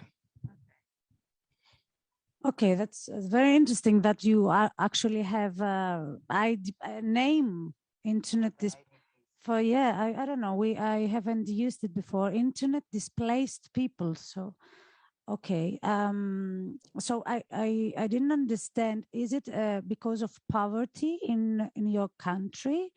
Is it because of other reasons? Is it because, why are these people internet displaced people? Attacks. Attacks. Political attacks. Political attacks. In certain region. Okay. To the urban. And they need to move to another region. Yes. So they are kind of refugees. Yeah, that's it. In Nigeria, you mentioned? Okay, of course. You have the same problem, but from another point of view. So you're the one who are leaving. Exactly. You're trying to, okay, this is a huge problem. So are you trying to tackle this problem? Do you have placed any measures for, I don't know, the problem might be even political, I guess, in a higher rank problem, I don't know. That's what I said. The first thing is to get them together under a mobile shelter. Then we provide the infrastructure, the internet infrastructure. Then we provide teachers to take care of the children. Yes, provide to teachers. Yeah.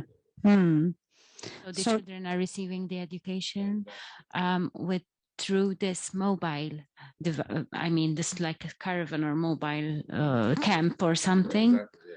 And they have access to the internet in this mobile facility as well?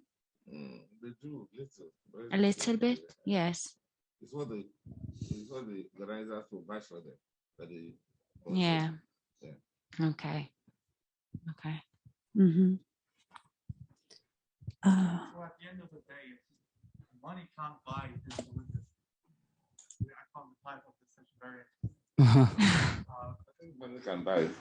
In terms of provision of the infrastructure, money can buy. Why not? How do we make the money come to digital literacy? Buy this infrastructure, put in place necessary infrastructure for people who are having the gap. Yeah, money can.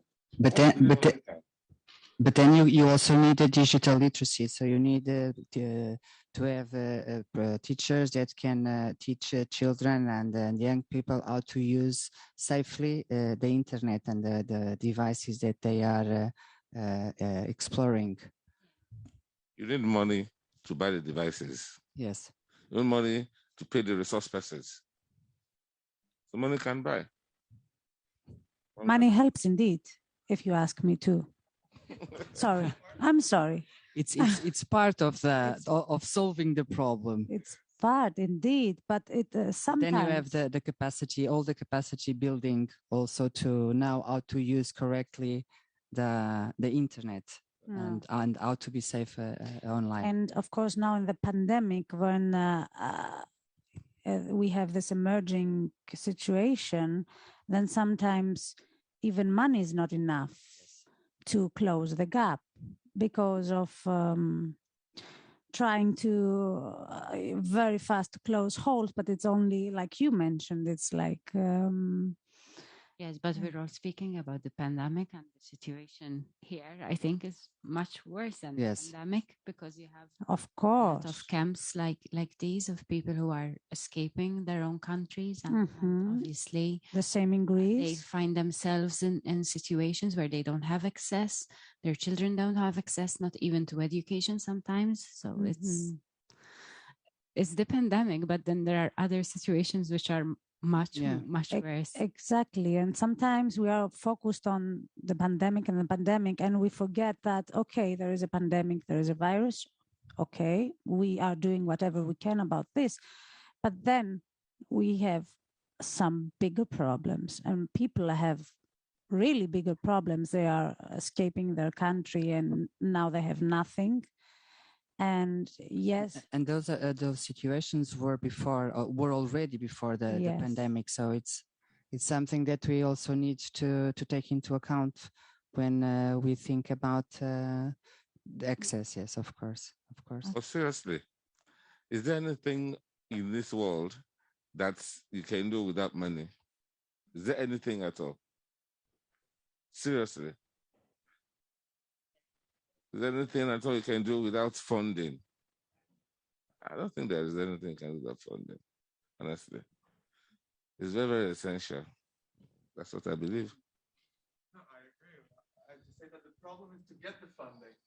Yes. People with money, for you to convince them that the real problem is for you to invest in digital literacy, that's very tough.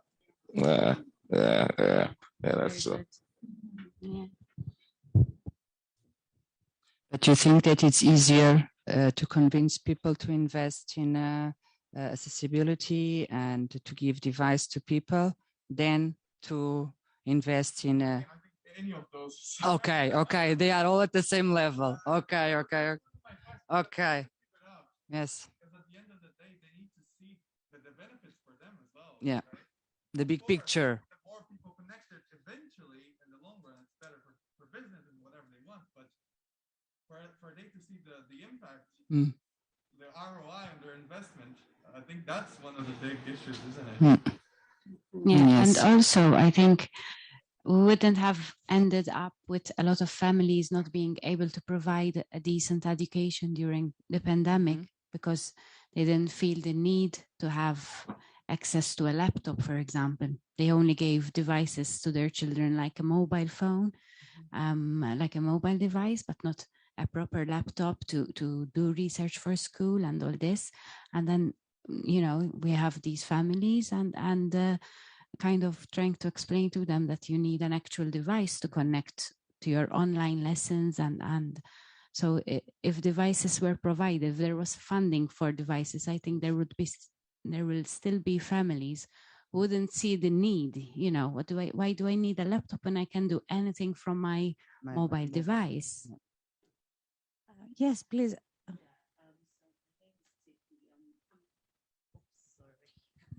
I hope you can hear me. I'm coming from an organization called the Africa Digital Rights Hub. I wanted to say that in discussing these digital device, especially from a developing country perspective, we need to also stress the importance of exploring the appropriate use of universal access funds to support, because these are some of the reasons why universal access funds have been developed. And these are funds that usually people or MNOs contribute a certain percentage to help reach unserved and underserved areas. And I think that in order to bridge that gap, he's right, it's all about money. And it's all about making these things available. And there are always places and communities where businesses would never see it as, a business priority to get there. And so we really need to explore how these funds can all equally be used, You know, in the past, it was used to provide telephony access in other areas. In some countries, it is being used to also provide some form of community information centers and the like.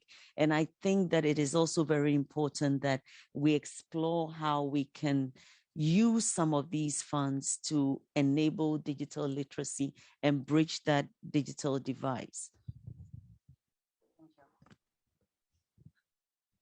Okay.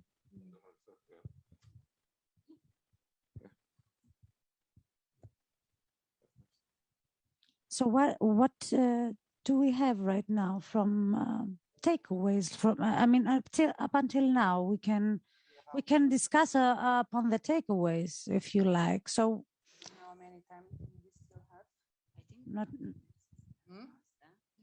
minutes have passed. I think 15 2 minutes have passed. It's 11:15.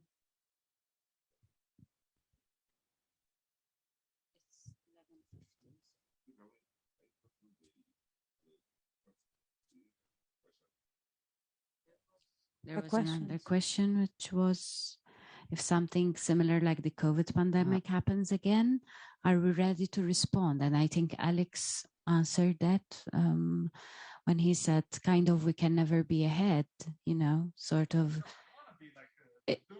No, not doomsday, not doomsday, but kind of it's true, you know, we can never. I mean, I think this has taught us a lesson that I nobody was agree expecting. if you want. I mean, I totally agree that we have to be constantly behind events and run behind them, of course. That's what we actually do. So it should be the other way around, but that requires maybe that young people and children are provided with skills like how do you say it, general skills of proactively I try to find the word. I try to find words. So we have our participants back from the breakout rooms. Yeah. I hope you had a productive discussion. So now I will invite the rapporteurs to give us a briefly report back. So perhaps I will start here with our rapporteur. Can you please give us the takeaways from our discussion here, please? Yes, so basically we have concluded. So it was concluded, let's say, that money can actually buy you digital literacy. So we mentioned that it is important, obviously, that children have access to devices and that they have access to the internet. And there are some countries around the world who don't have this either due to political reasons, because of political situations. For example, our friend from Nigeria mentioned the internet displaced people, and these are having access to the internet and to education through a mobile camps due to political attacks. So we've seen how important also, apart from the pandemic, how there are other situations whereby children are being are not having the right to education and to proper internet access. It was also mentioned that we need to try to keep ahead of situations, although it is not always possible to prevent and to be the word kind of we cannot be ready for every kind of situation. A little bit with the COVID, what happened with the pandemic, that we weren't ready. So we're a step behind sometimes when these things happen, and we need to have something in place in case there's another pandemic or another situation which brings us, I mean, where we need to find another solution. Okay, and an important point that was mentioned by Alex from Brazil was also the fact that he noticed from when he returned to college how the young people were feeling estranged, I think you mentioned, and they had lost the connection, not only the physical connection, but also the fact that they couldn't connect with each other also online. They also lost all forms of connection. So it was like being strangers, and they have lost the feeling of belonging, etc. So I think those were the main points that came out from our session. Okay, thank you. The fundings that the money ladies, and by and I the mentioned fundings that the lady, so that it is important for all these countries to appropriate use of funds. Yes, the appropriate use of funds. Yes. Thank you. So now I will go online. I don't know who are the rapporteurs, Sabrina? Yes, I can be a rapporteur for our group, Okay, which thank was you. very, very small group, mostly composed of the speakers, but we had nonetheless a very nice discussion. So one of the takeaways is that it's pretty clear, or the discussion we had already is pretty clear, that the educational system was not ready for the challenge as the COVID-19 pandemic. It came very fast and there was no time.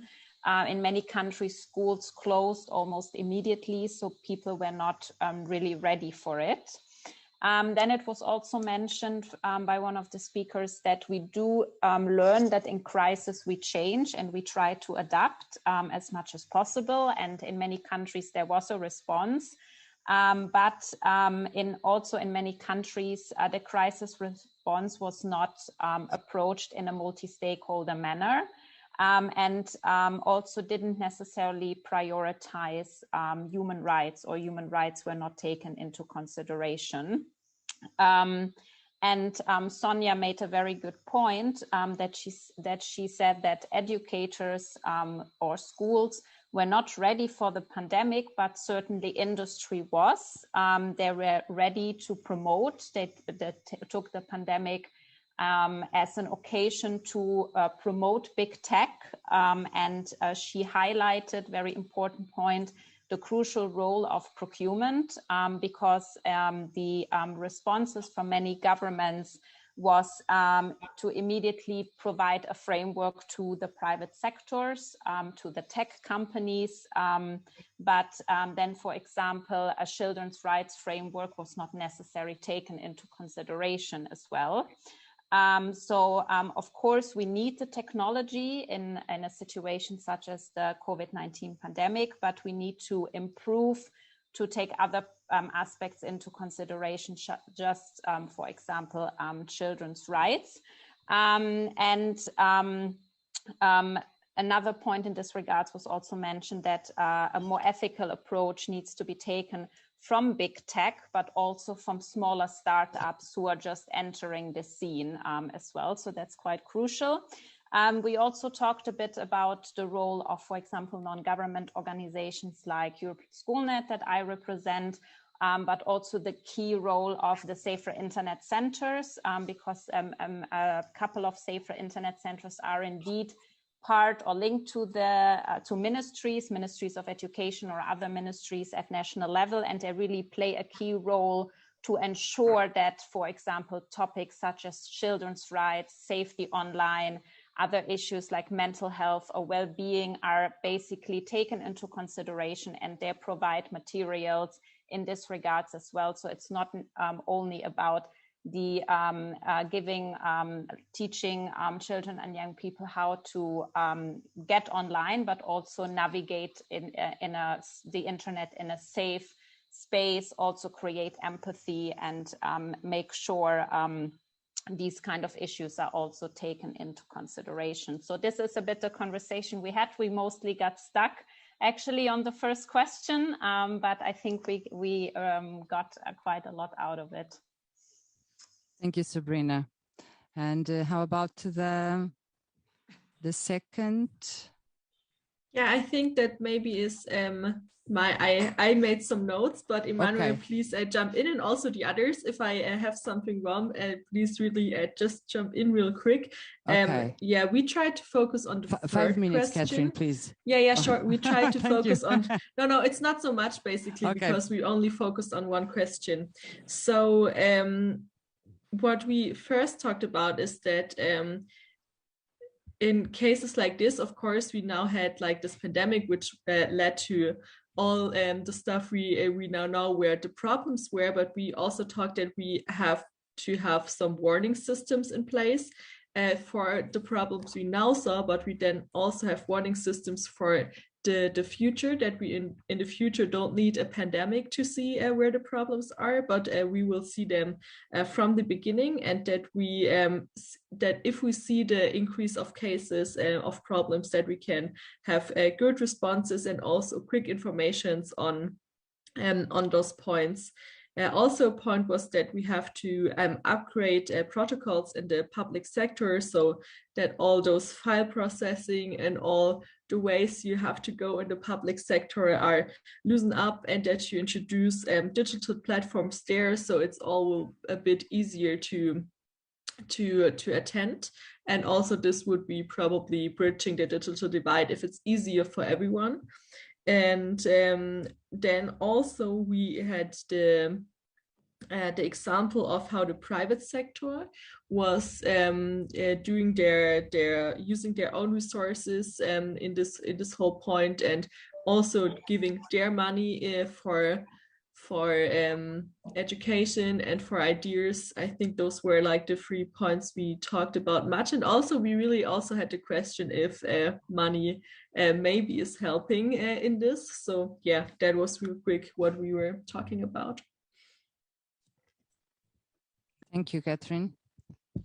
Does someone has something that would like to add? Yes, just maybe on the second question, since you mentioned about the second question, I think if a similar pandemic or COVID or another similar pandemic comes, we are still not yet ready to respond. Probably in the case of Africa, during the COVID-19, I can say maybe 98% of schools and the students were out of school. Probably if another one comes, we might get maybe to 95, maybe 90, but that's not still a good percentage. So we might maybe, because we have some private schools that are trying to implement, government also putting in efforts. So we might reduce the number of students out of school, but not to where we want to be. So it was 98. If another pandemic comes, we have again 90% of students and children out of school. So we are not ready yet. That means that there are a lot to be done. There are a lot of to be done from the government side, private, come together. Money cannot solve the problem. The private sector will put in everything, but the parents, the students, the teachers, they are not yet ready to embrace the online learning. So money cannot buy digital literacy. So we need to train teachers, we need to train children. I mean, digital literacy needs to, there's a whole of the things that need to be done to be where we are. So that's maybe what I can add at this point. We are not ready yet. Thank you, Emmanuel. Now, I don't know, Sabrina, do you have some questions from the online participants that you would like to address to our panelists? We don't have any questions written so far in the chat, but we can encourage once again participants to do so, or maybe raise their hand, and I'm sure we could also bring them in if they have any questions or comments for our speakers. And here on site, would you like to address a question to our panelists? No. Yes, thank you. So we start from here. Sabrina. Hey everyone, how's it going? I am Alex from Digital Rights Explored podcast, and I'm gonna kind of repeat myself here, but I think these are good topics to discuss on, because I'm wondering now how to make digital literacy appealing to people, because we're like, can money solve it? Can't money solve it? I think the difficult thing is to engage with the stakeholders and make them understand that, digital literacy is actually worth it. and we should focus on this. And it's one of the best things that we can do for the future of our societies, children, teenagers, even adults. So I'd like to hear a little bit of the experience of you. How have you been doing that in your own projects to kind of secure that funding for the long run, and maybe engage with the public sector as well, and all that? Thank you. Thank you. Thank you. So from the panelists who would like to answer to this or to comment? May I kick off? Yes, thank you, Sonia. Please. Thank you. It's a great question and one that I've thought a lot about. So when I talk to children and young people, mainly in Britain, they are really tired of the idea that what digital literacy means is the same e-safety lesson over and over again. It's not that they don't care about safety or safety online, but they feel as if they get a message over and again which says, you are responsible. If something goes wrong, we will blame you. It's a big bad world and it falls on your shoulders. And so the messages become very simple and very repeated, and children roll their eyes. But a project I did for our Data Protection Authority a couple of years ago, I went into schools and I asked them about data literacy and privacy literacy and what they wanted to know. And they were so enthusiastic. They wanted to know so many things. Where does their data go? Who gets their data when they die? What happens? Who does their digital footprint go to their future employer? How do they find out these things? How can they wanted to know many things. I think young people are very enthusiastic to learn about the digital world, and they feel it's their right and they feel it's their world, but they know it's complex and people are not telling them the answers. They want to know about e-safety in relation to relationships, sex education, pornography, all the things that adults are too embarrassed to tell them. That's what they want to know. So if we were to, and this is an important body of knowledge. So I think, start with the questions that kids have, and then let's stop patronizing them and let's stop making them feel responsible. And they are ready to learn. I really believe that. Yeah. Thank you so much. I just want to add, if possible, that everyone sometimes are feeling powerless, and we, especially facing big tech companies and sometimes facing government and users and citizens, are feeling powerless. What can I do? And remember that we as users also have some power, not only the only responsibility, but as consumers, even in our systems, we have powers to consume or not consume something. And all this broad education about the roles and responsibilities around consumers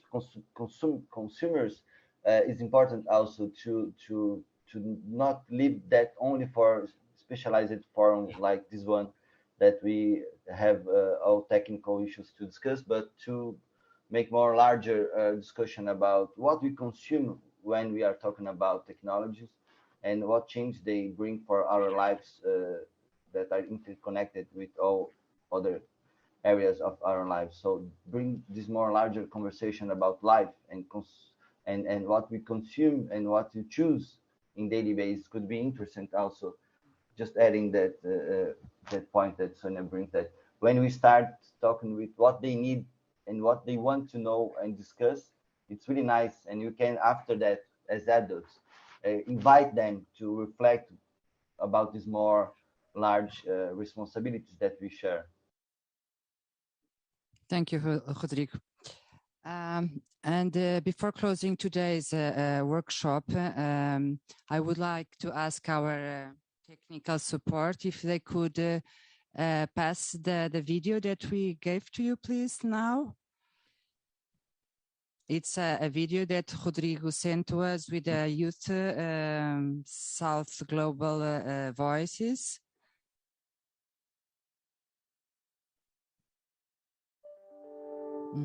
But now we don't have. Thank you. Hi everyone, I'm Lorena Villas-Boas. I'm from Brazil, and it's urgent that we guarantee our boys and girls have access to high-quality internet connection, especially the ones from vulnerable communities, and it's also necessary that we ensure digital literacy is part of the basic curriculum at schools, also teaching our boys and girls how to use this internet power in a safe, respectful, and responsible way. Enquanto jovem indígena e embaixadora do Programa Cidadão Digital de 2021, gostaria que a inclusão digital fosse uma janela para outros jovens indígenas de todo o país brasileiro, assim levando vozes de resistência e fortalecimento de identidade cultural, principalmente no mundo digital. Assim fazendo a diferença para a diversidade cultural brasileira, pois o acesso à inclusão digital é um direito para todos. Para romper com as assimetrias de acesso à tecnologia, é preciso ouvir o que as juventudes amazônicas vêm há muito tempo gritando. A necessidade de projetos que focalizem a região amazônica e a tecnologia. A necessidade de projetos que escutem a juventude e emancipem essa juventude para que possa se inserir não só no mercado de trabalho, mas como na promoção e manutenção da floresta em pé. Afinal de contas, falar sobre acesso à tecnologia não é falar somente sobre lazer e educação, mas é falar sobre política pública de proteção integral a todos e ao meio ambiente. Very nice. Thank you, Rodrigo, for catching these videos.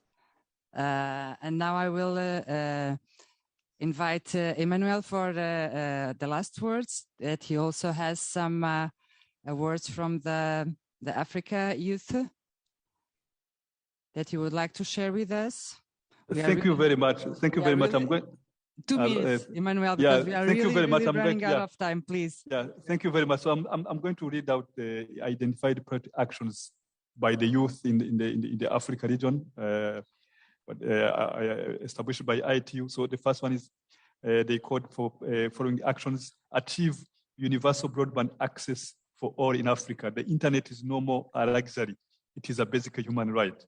Governments, partners should provide the financial support to digital innovations that take into consideration the needs of marginalized groups and the people with disabilities. Creation of communities of young digital local ambassadors, which will help promote the digital services in their schools, communities, and help address digital literacy in their countries. Create multi-stakeholder collaboration and partnership platforms to holistically address the digital skills gaps by giving youth access to digital skills training programs, not only limited to schools and online training, but to be expanded to include in-person training and trainers, facilitators, and peer-to-peer exchanges. Establish sustainable digital hubs with free internet and computer access and stable electricity to enable the youth to have access to different digital opportunities ranging from online training program to online jobs. Digital hubs, young beneficiaries will be motivated to develop innovative solutions to community challenges and transfer digital skills to other youth in their communities. Provide an enabling environment, inclusive policies, regulations for youth for all backgrounds to have access to internet services and acquire digital skills. Thank you. Thank you, Emmanuel. I would like to thank all the panelists for the amazing interventions. And to finish, Catherine, the floor is yours.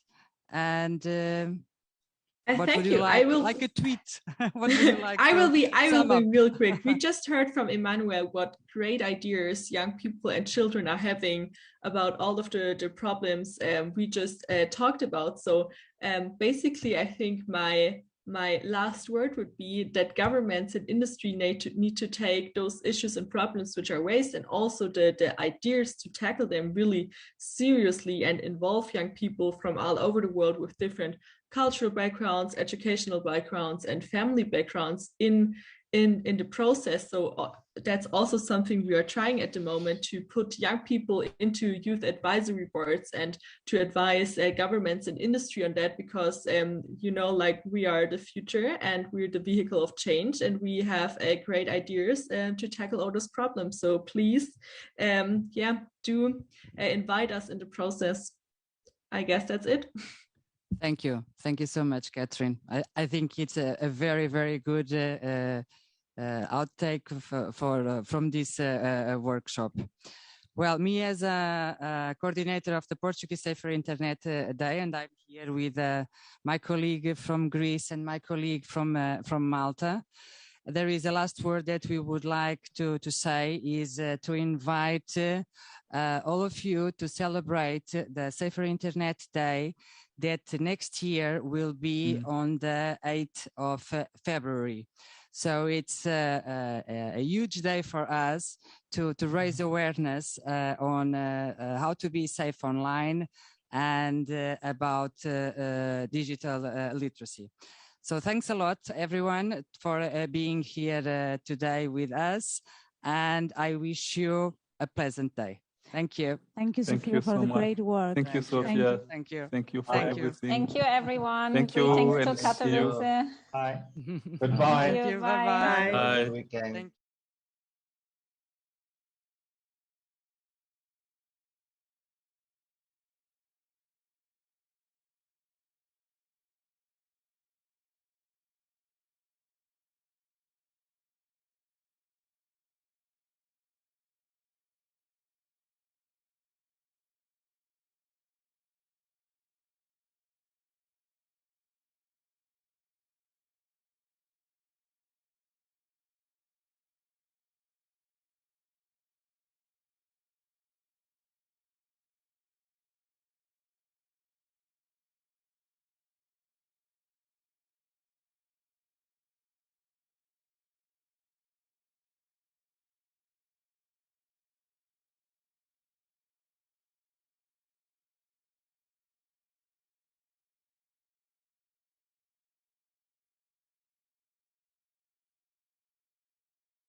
Yeah, but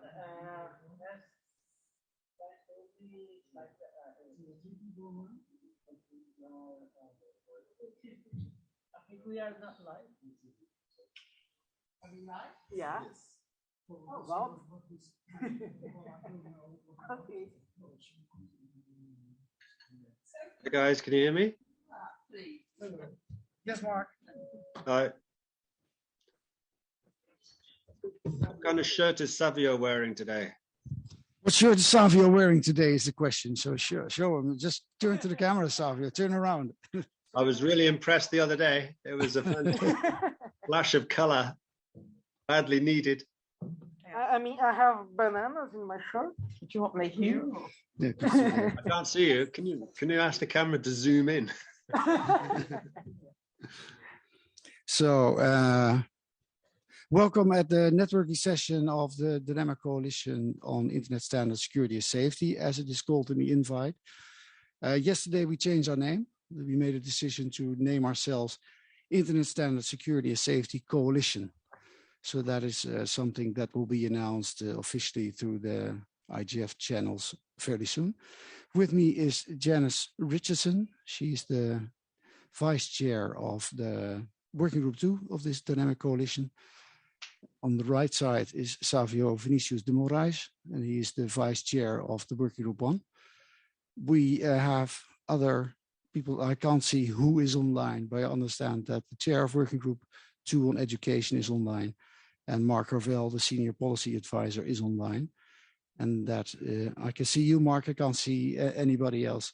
So we have 2 people in the room. And how many people do we have online? 5. Mark, I suggest that you. Raymond. I can see Raymond now. Yes, hi, Raymond. Oh, yeah. And who else is online, Mark?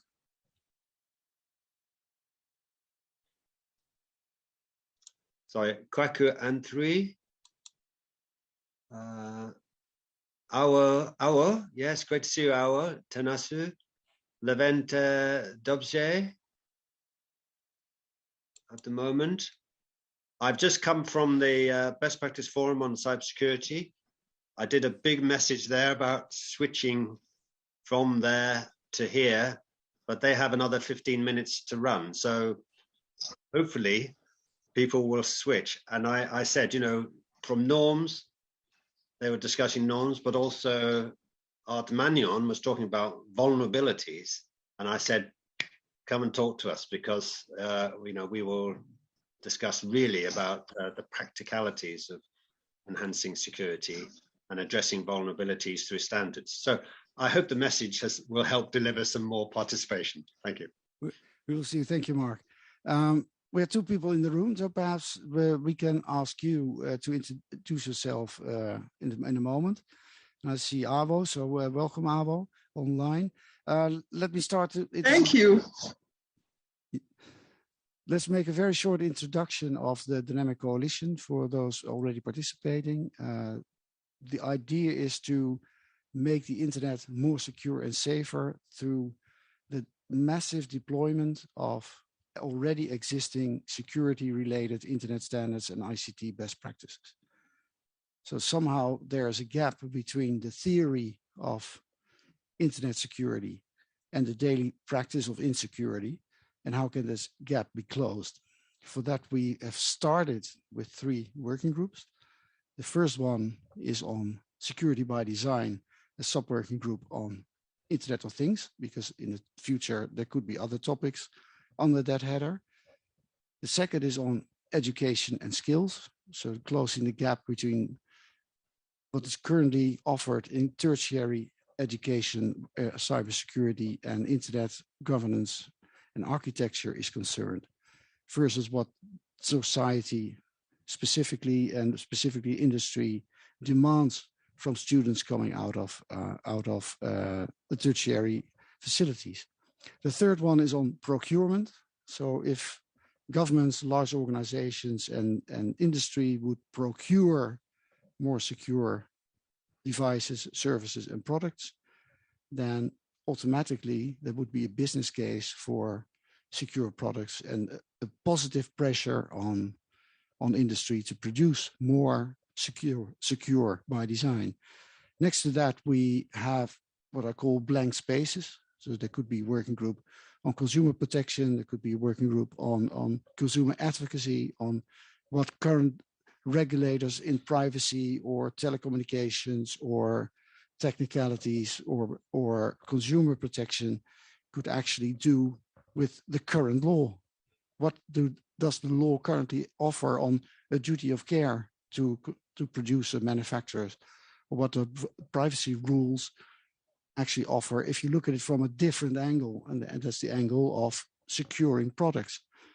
For cars and planes, etc., and for food, it's all normal to have these sort of regulations in place, but it's not for the internet industry. And should that change somehow over the future? And that is something that could be explored in the future, but we have not taken up to start with.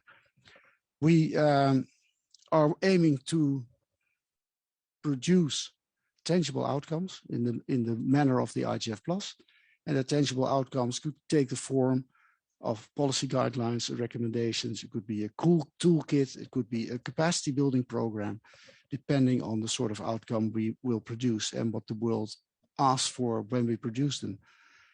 We, sorry for that, I'll silence it as soon as I finish my introduction, that we are going to present several research proposals in the near future from all three working groups. And I will ask my vice chairs or the chair, depending on who is going to present online, to give a very short introduction on their plan, just 2 or 3 minutes. And then we hand over the floor, because this is a networking session, so that we get to know each other and not that we are talking to you the whole time.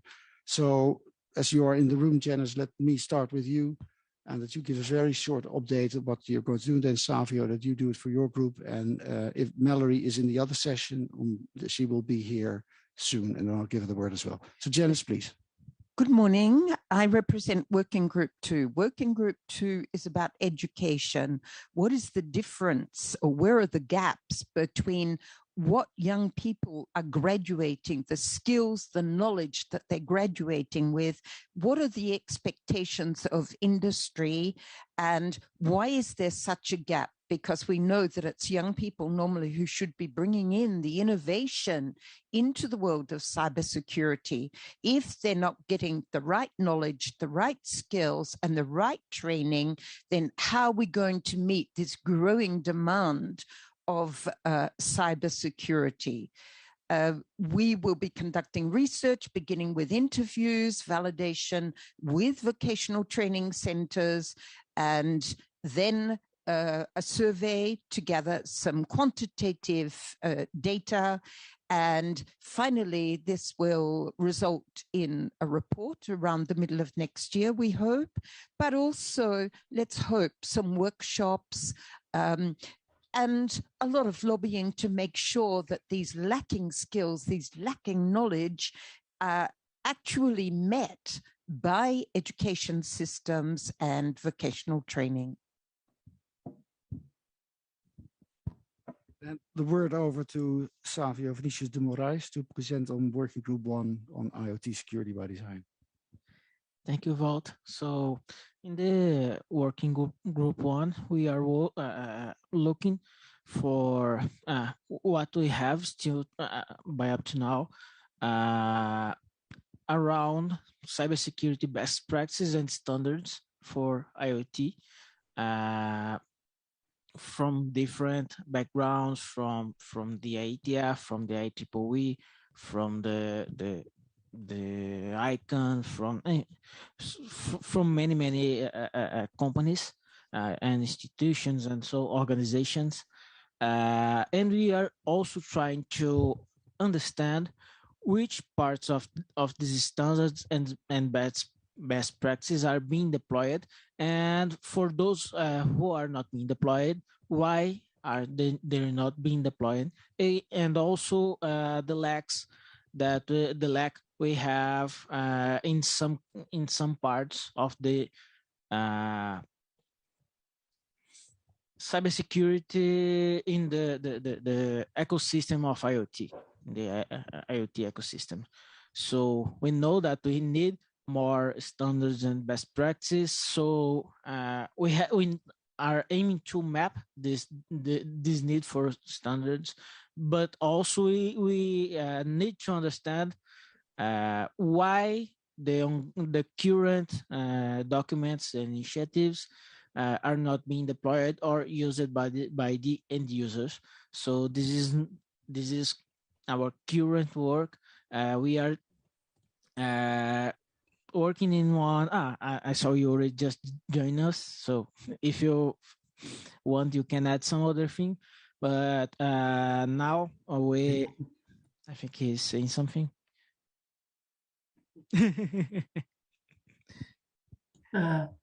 Continue, continue, please. Okay, thank you. Yuri is the chair of Working Group 1. He just joined. Sorry, but some troubles with internet connections was in my office, university office. Now it's all okay. Excuse me. Very welcome, Yuri, and Savio is taking care. So please finish, Savio. Okay, thank you. So this is the point we are working now. We are analyzing. We are creating the structure for make a general analysis of the documents we have now, and for the next year we are looking for some other possibilities of research, maybe as Mark mentioned in our emails, something about how to handle the operations of some home IoT devices or some other categories of devices, cloud-based, local edge-based, and so on. So this is what we are planning for the upcoming works. So I think that's it for now. Maybe I can, if you can add something. Thank you, Savio.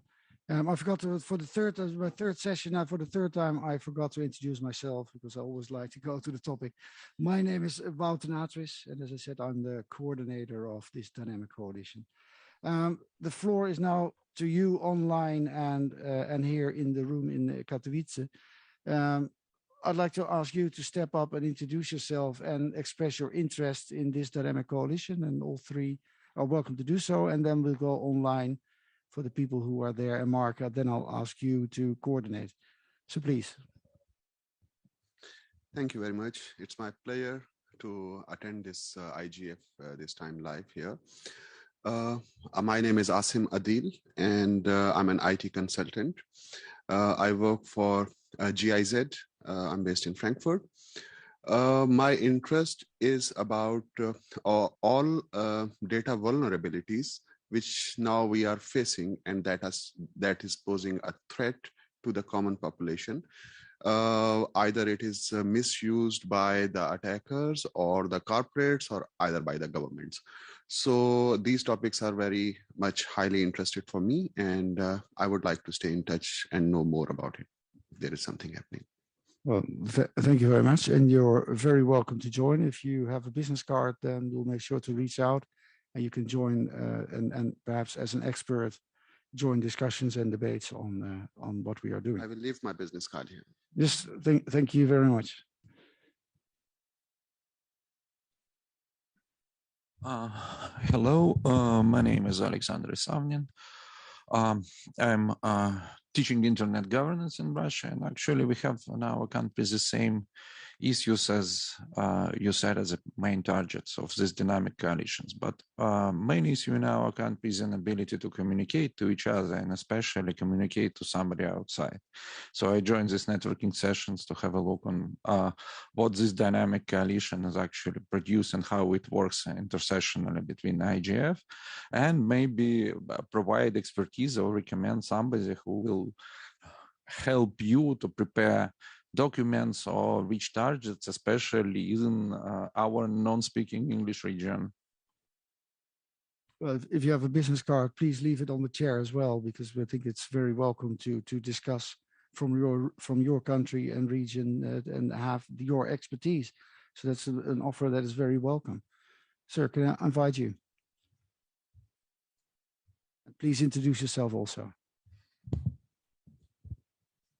Yes, hi. My name is Amado Espinosa. I'm come from Mexico, and I am the representative of the private sector in Latin America at the MAC, at the IGF, and I'm interested in learning about standards and what you are actually doing at this coalition, and yeah, how can we take advantage of your expertise? Thanks.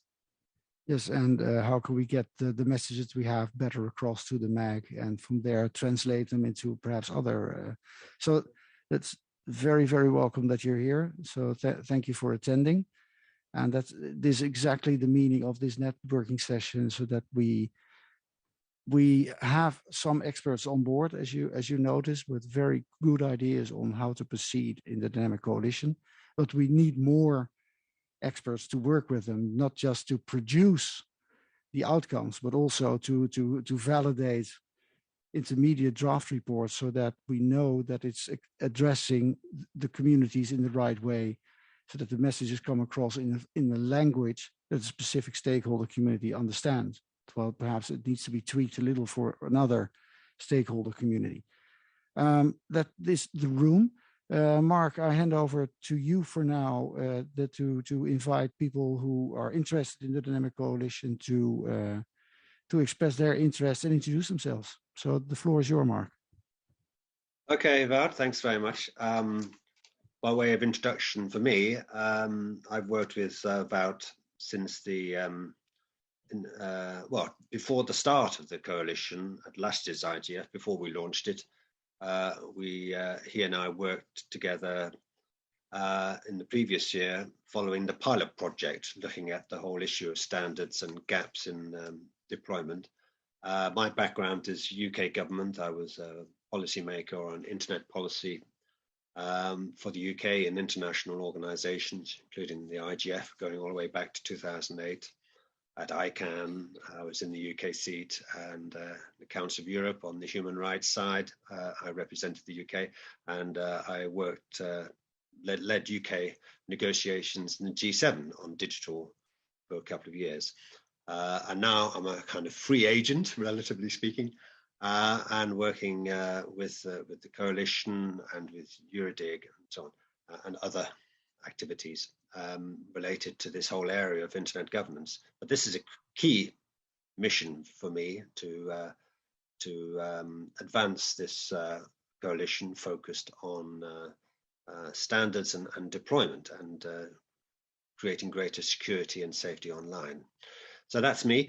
I will just quickly run through the list of online subscribers. So I'll start with Awo Tanasu. Would you like to say a few words, Awo, about why you're here and what you're hoping to get out of the session? Thank you. Right. So hello, everyone from Ghana. My name is Awo Haidamamenya, like Max said.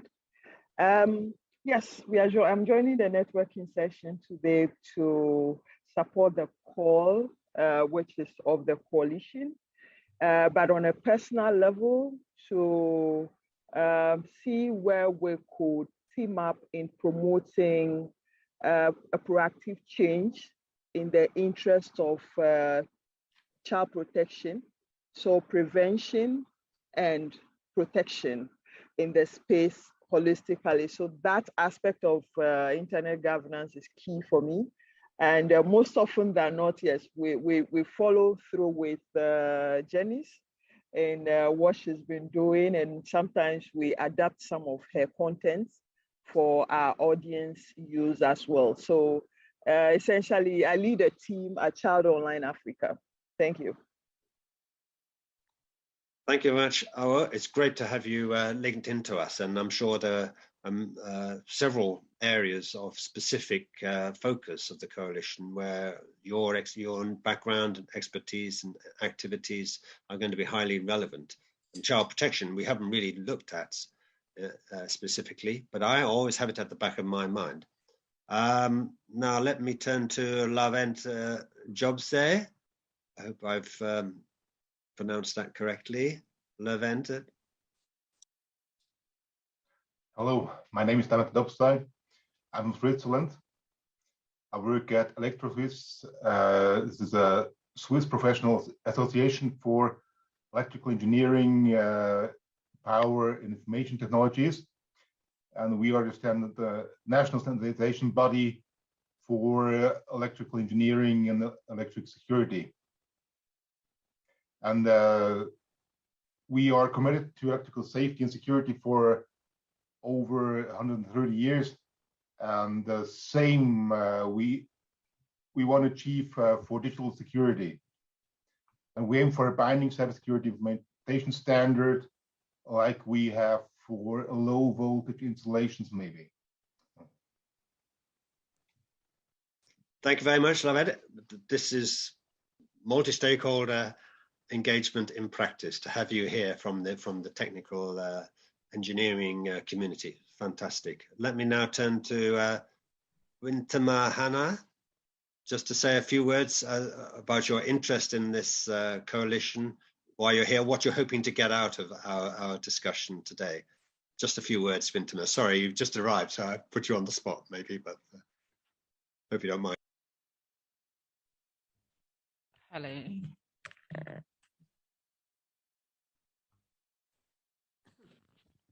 Hello, can you hear me?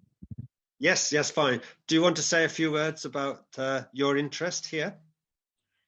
Okay, I just want to say something, just something brief, and then I'm currently in school, but then I'm much interested in security. Hello.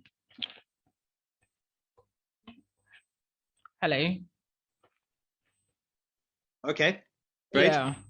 Okay, women in internet security, because one thing I've noticed is that when it comes to the issue of internet, you hardly get enough women who get involved. And then it has been one challenging thing to us, to some of us who are now venturing into the internet scope, who considering issues around the internet. How are women tackling these issues concerning security and other stuff? How in their working scope, how are we embracing it, and how are we, what measures are put in place to help women in this environment? Myself in particular, I'm new to the internet, but as time goes on, it's getting more interesting, and I just wish to be able to understand things along the line whilst I learn, so that I'll be able to help my generation even as we work along. So basically that's what I have, and my expectation is that at the end of the day, the lessons I'm securing here will help me to do a lot for women in particular. Thank you very much, Hannah. That's a very important aspect of all our work. Well, gender balance in terms of how we do the work, but also focusing on gender issues. I'm sure we will get during our work in the future. Thank you. Yeah, and one thing I would just want to talk about is just to appreciate I think my boss, who is the convener for the founder for what do you call it? Is it IGF, Ghana School of Internet Governance, Mr. Raymond. It was through his organization I started having interest in the internet scope, because I had the opportunity to get enrolled last year, and it was awesome because we learned a lot. So many materials were shared to us through the both the online, and then we also had the opportunity to meet face to face, and a whole lot was shared to us.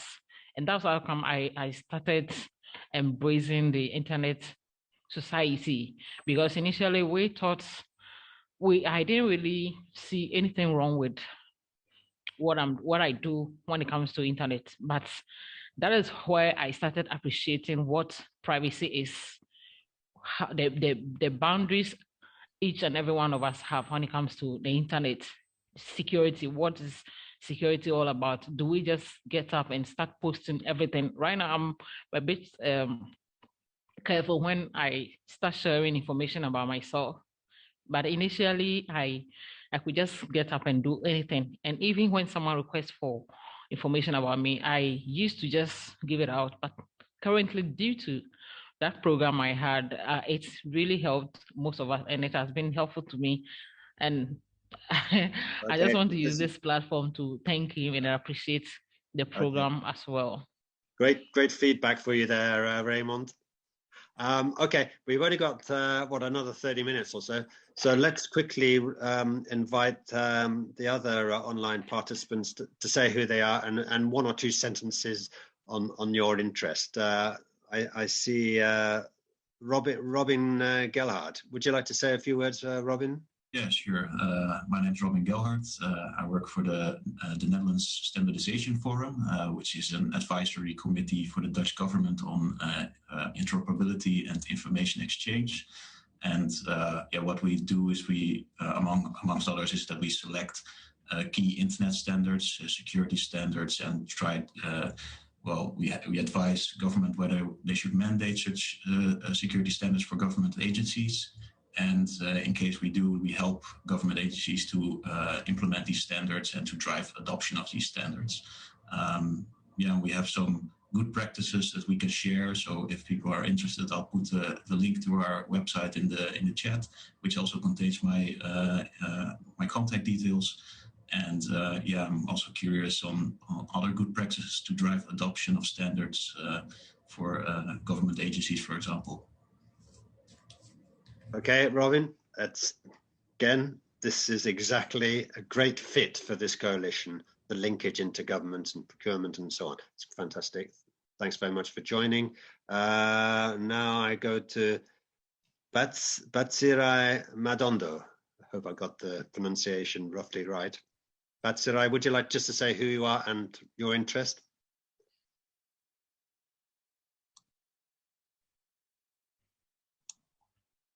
Maybe Batsirai can't unmute or is temporarily away. Shall I go now to Kwaku and Batsirai? Yes, please go ahead.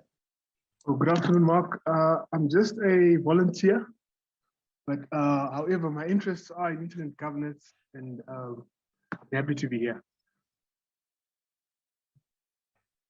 Sorry, I can't hear you. You're muted. Sorry. Where are you? Oh, I'm in Zimbabwe right now. I'm in Africa. Zimbabwe. Great. Our first contact with a stakeholder in Zimbabwe. So that's fantastic. Thanks for joining. Thank you very much. And let me go now to Kwaku Antwi.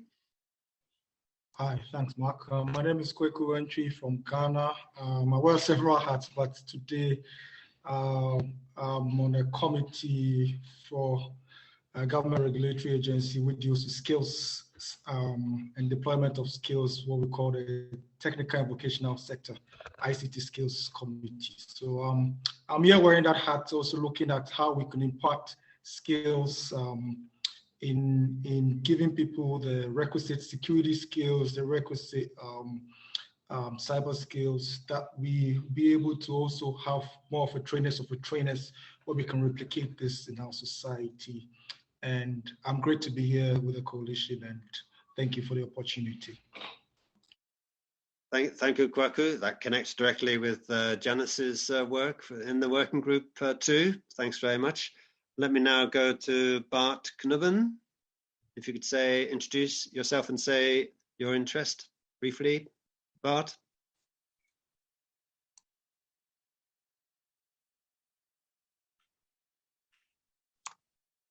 I don't know, I'm still waiting. Maybe Bart is still muted or not. Well, let me go. Maybe we can come back to Bart. Let me go to, I never thought I'd ever say this, but let's go to Prince Andrew. Prince Andrew, would you like to say a few words? Okay, yeah. Hello, everyone. I think I joined late. My name is Prince Andrew Livingston Zuta from Ghana, a member of e-governance and Internet Governance Foundation for Africa. My interest mostly is in universal acceptance, and I have been working in some few working groups, making sure that the internet is universal and everybody gets access to it. And I'm happy to be part of this call. Great, thanks very much for joining. Bart, do you want to have a go? If you can unmute. I see a message in the chat. Microphone does not seem to be working. Okay. Yes, Well, Mark, this is Wout. Bart is a colleague of Robin, so we basically heard the message, but then that way I can introduce Bart for him, that he works for the Forum Standardization and is very much a driver of the apply or explain internet standards list that the Dutch government is actively advocating for the whole of the Dutch government at all levels. So the idea is that you have to apply these standards, and if you cannot, you have to explain why you're unable to do so. That puts some pressure on organizations to actually implement and deploy all these standards and best practices. I hope I said that right, Robin. I see you on the screen, so you can nod. Yeah. and maybe I can add that Bart is also a project manager behind internet.nl, which is a testing tool for modern internet standards. So yeah, I'll put the link in the chat as well, which is an open source project, by the way, so you can reuse it. Yes, and I can say that I've been advocating it throughout the IGF in the stand for you guys. And I just noticed that the UN comes up to 11%, and they were quite shocked when they saw it. So they also learned a lesson. Mark, back to you. Thank you. Okay, Wout, thanks so much. Okay, great. Thanks very much, everybody in the room and online introducing yourselves. And you've heard about what the coalition aims to do from the introduction that Wout gave, and also some of the specifics of the current work and projected work of working groups. Maybe Mallory will join us to explain about procurement, if she's still tied up, as the chair of the working group 3 on procurement and supply chain management.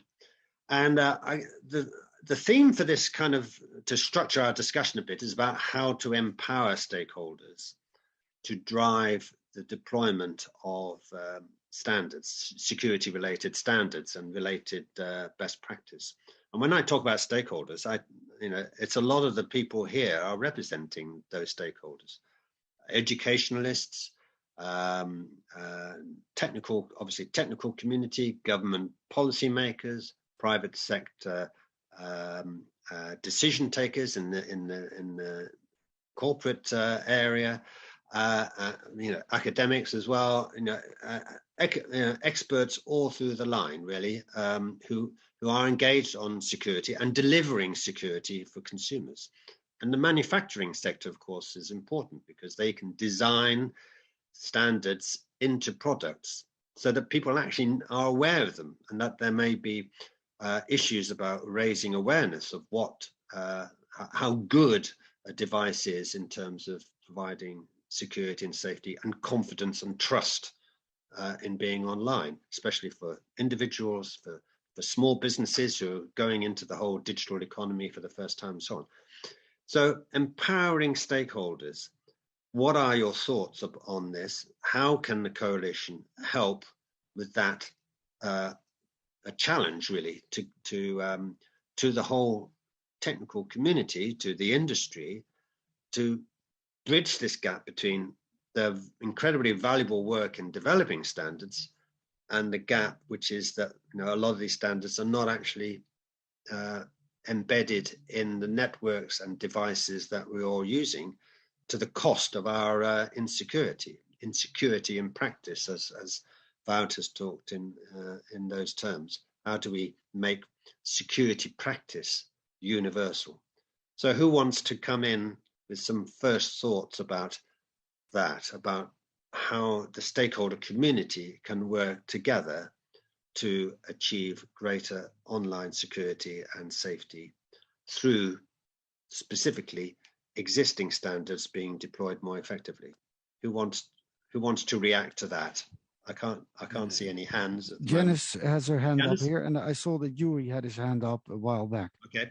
Yes, I think this is a very interesting question because as an expert in this field, I've actually been online many different places trying to find a list of these standards.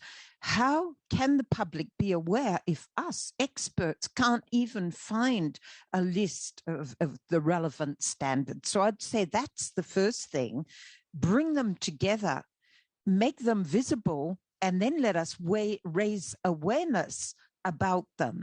The consumer, the user, must be aware of them before they can really be discerning when they choose the products that they're using. Thank you, Janice.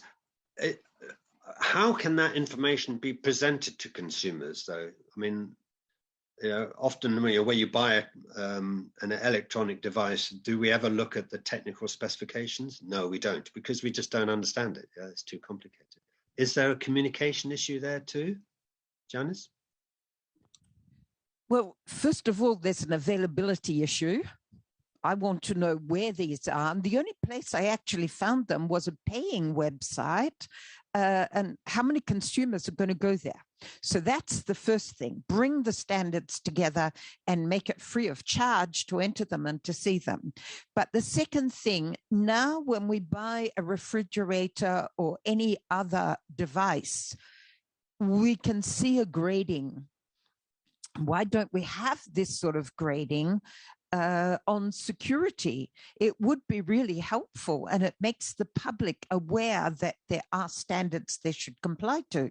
This morning I watched the test, internet.nl, on the UN website, and I saw that the answer very clearly showed the areas where security was lacking. But why isn't this sort of thing generally available to the public?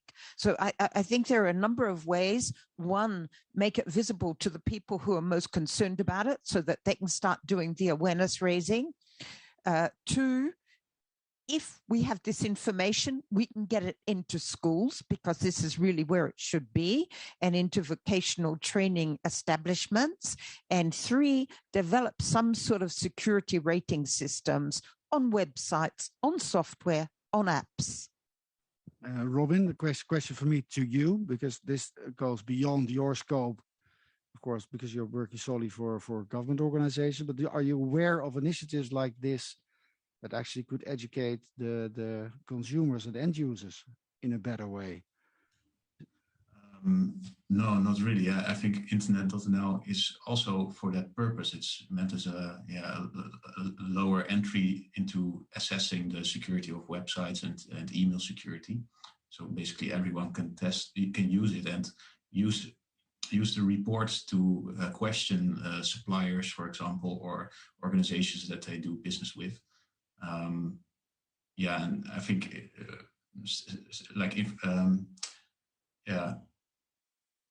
knowledge about standards is lacking in education. And actually, I got interested into standards through education, but that was more like a voluntary option than it was part of my curriculum.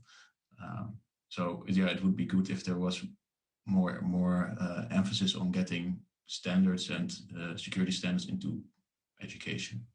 Not sure how yet. This reminds me of a briefing that Wout and I had earlier this year from the Singapore Cybersecurity Agency, who've got a labeling system in process, and I think they have been talking about it here at the IGF in Katowice. So that's one interesting initiative, and maybe kind of norm might develop on labeling of equipment and devices. The other point I think is well taken about education. Now, Yuri, you wanted to come in, didn't you, earlier? Do you still want to speak, Yuri? Yes. Go on. Okay, go ahead. Yes, thanks, Mark. I think that, of course, we in the working frame of our dynamic coalition, we're not able to write in new standards or maybe some best practice instructional and about best practice, but I think that we can understand the situation, the current situation, and the problems that are in now with the very sensitive challenges of security and safety. Where is security and safety are begin? I think that this one begin in our mind. And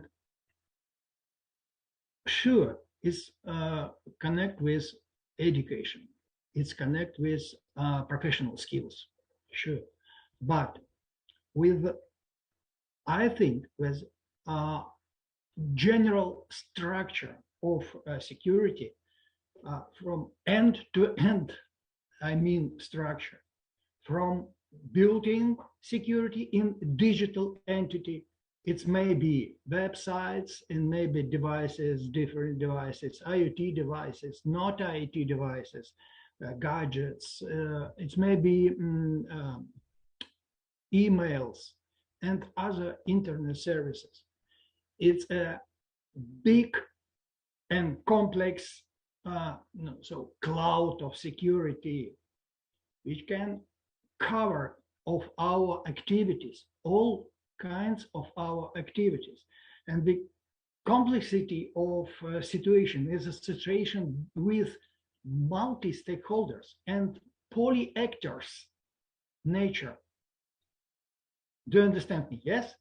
Multi-stakeholders and poly-actors, and these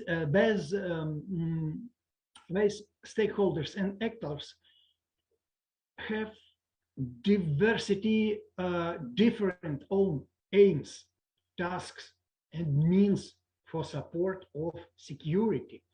And in this, what we can propose to such complex community, and what is maybe result of our work, of what may be our outreach. Is it a new vision on the security and safety issues in general? Maybe it's what it will be a new approaches for solving the complex of these issues. Maybe it will be a new points of view on the basic and reference models for IoT, because the current reference models have lacks for security. Maybe it's real. It's real.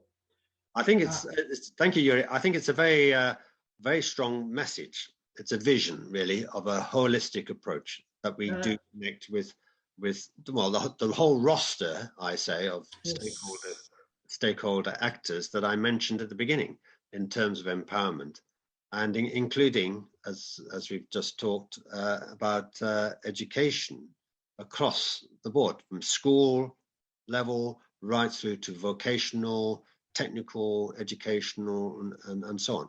And I see, Awo, you commented in the chat about digital citizenship skills. I think I'm not sure if you're referring to a specific initiative, but it sounds a very neat way to capture this digital citizenship that has security right up there as a key component of being a digital citizen. Okay, so let me go see if anybody. I see we have a new joiner, Christian Nzier. Everybody who was on this networking, Christian, had the opportunity to say a few words about their interests. So I invite you now, Christian, if you can take the mic and unmute, to say a few words about your specific interest, about how empowering stakeholders from industry, education, from users, from procurers, from the manufacturers, can be empowered to create greater security through standards. My screen is going all over the place, but Christian, would you like to say a few words?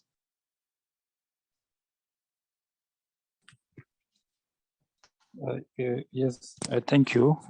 Hello. Can Great. you hear me? Yeah, yes, we can hear you. Great. Yes, I'm Christian Zie. I'm actually calling from Ghana, Africa. And I'm happy to be here. The reflection you mentioned, I would like to say that from my experience and also within the region where I am, I do believe we need an open-minded from the community across all the stakeholders as a whole, because I do believe without that openness, building a meaningful digital society will be a bit difficult. So because we share about a lot of platform processes and event environment, but if we don't have that openness, the openness, that is one. The number two is also the collaboration as well, that I can also foresee it is having a problem, because if we don't have openness and collaboration, all that we are trying to put together will have no avail. That is basically what I can say for now. Yeah, thank you. Thank you very much, Christian. And collaboration is it's what we're all about, really, trying to foster that collaboration. Can I ask, in your experience, Christian, what are the main barriers to that? Is it people working in silos, or lack of opportunity to engage on a platform with other stakeholders, with the government, with regulators, or service providers, network operators? What is the barrier to achieving collaboration, in your view, Christian? Okay, thank you for actually bringing that question. In my view, and from what I observe from the community as well, I may say it is self-interest. We have, let's say, let me take a case study, just a simple example where we have a technical community, the silo mode, right? Let's say technical community on their site. Maybe in the past, they have tried to bring some idea on the table, discuss with maybe the government and the civil society, then it did not go through like they were expected. So therefore, they withdrew themselves. Now they are working on the silo mode. They are trying to set their standards on their own, building their own business, making it work for them. And on the other side, the government they are also working on their own, trying to polish what they are doing, and also trying to make sure that the business people, they must follow what they are doing. So these are basically different scenario. Everybody is working on his own and hoping that, having in mind that, a couple of years ago, I have tried to call the other people and they didn't buy into the idea, then let me go my way. And when you call on any of the party to come on board, they will tell you that, the other side there, it is just a waste of time. I can't come in and discuss, because I know that if I come, nothing will be achieved at the end, because we have self-interest. People are coming only for business value, no community interest, not for the good of people. We can see that at the end of the day, nobody want to mingle with the other person because of that self-interest. And the collaborative also is very far away. Those are very interesting and very powerful points. And when we as a coalition do our outreach We want to connect with potential platforms, with potential fora, like national and regional internet governance fora, to advocate that kind of approach. I mean, the IGF concept is all about equal basis for exchanging views and working out solutions, and in a transparent way. So no hidden, corporate interests or specific interests, and that there is effective process for engagement. That's one of the key. That's a key message, I think, that we will continue to deliver as this coalition and articulate in our outputs.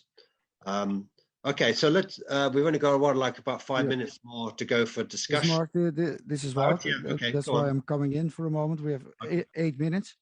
I have one question to the both rooms.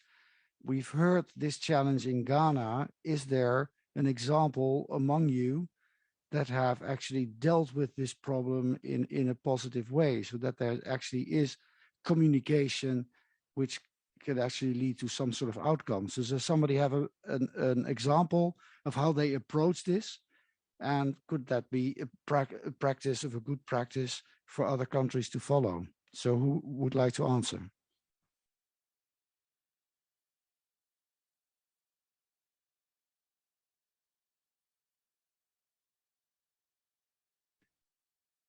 Well, that could mean that there are no initiatives, but that's what I'm thinking. And that, we could be articulating a model in the course of delivering our or developing our outcomes.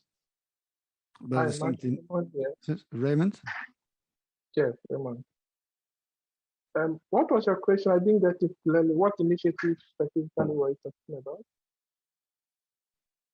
So what my question was, my question was whether there are examples among the people present here, if in their country there is some sort of collaboration that is more successful than that Christian has just mentioned about the daily practice in Ghana. Okay. In that case, let me leave it for Christian to answer.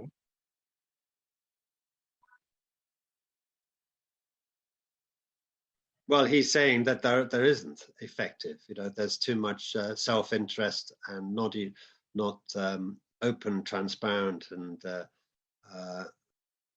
collaborative spirit. So, as I understood Christian, it's something that's not happening. But are there models, as Wout is asking, that we could look at,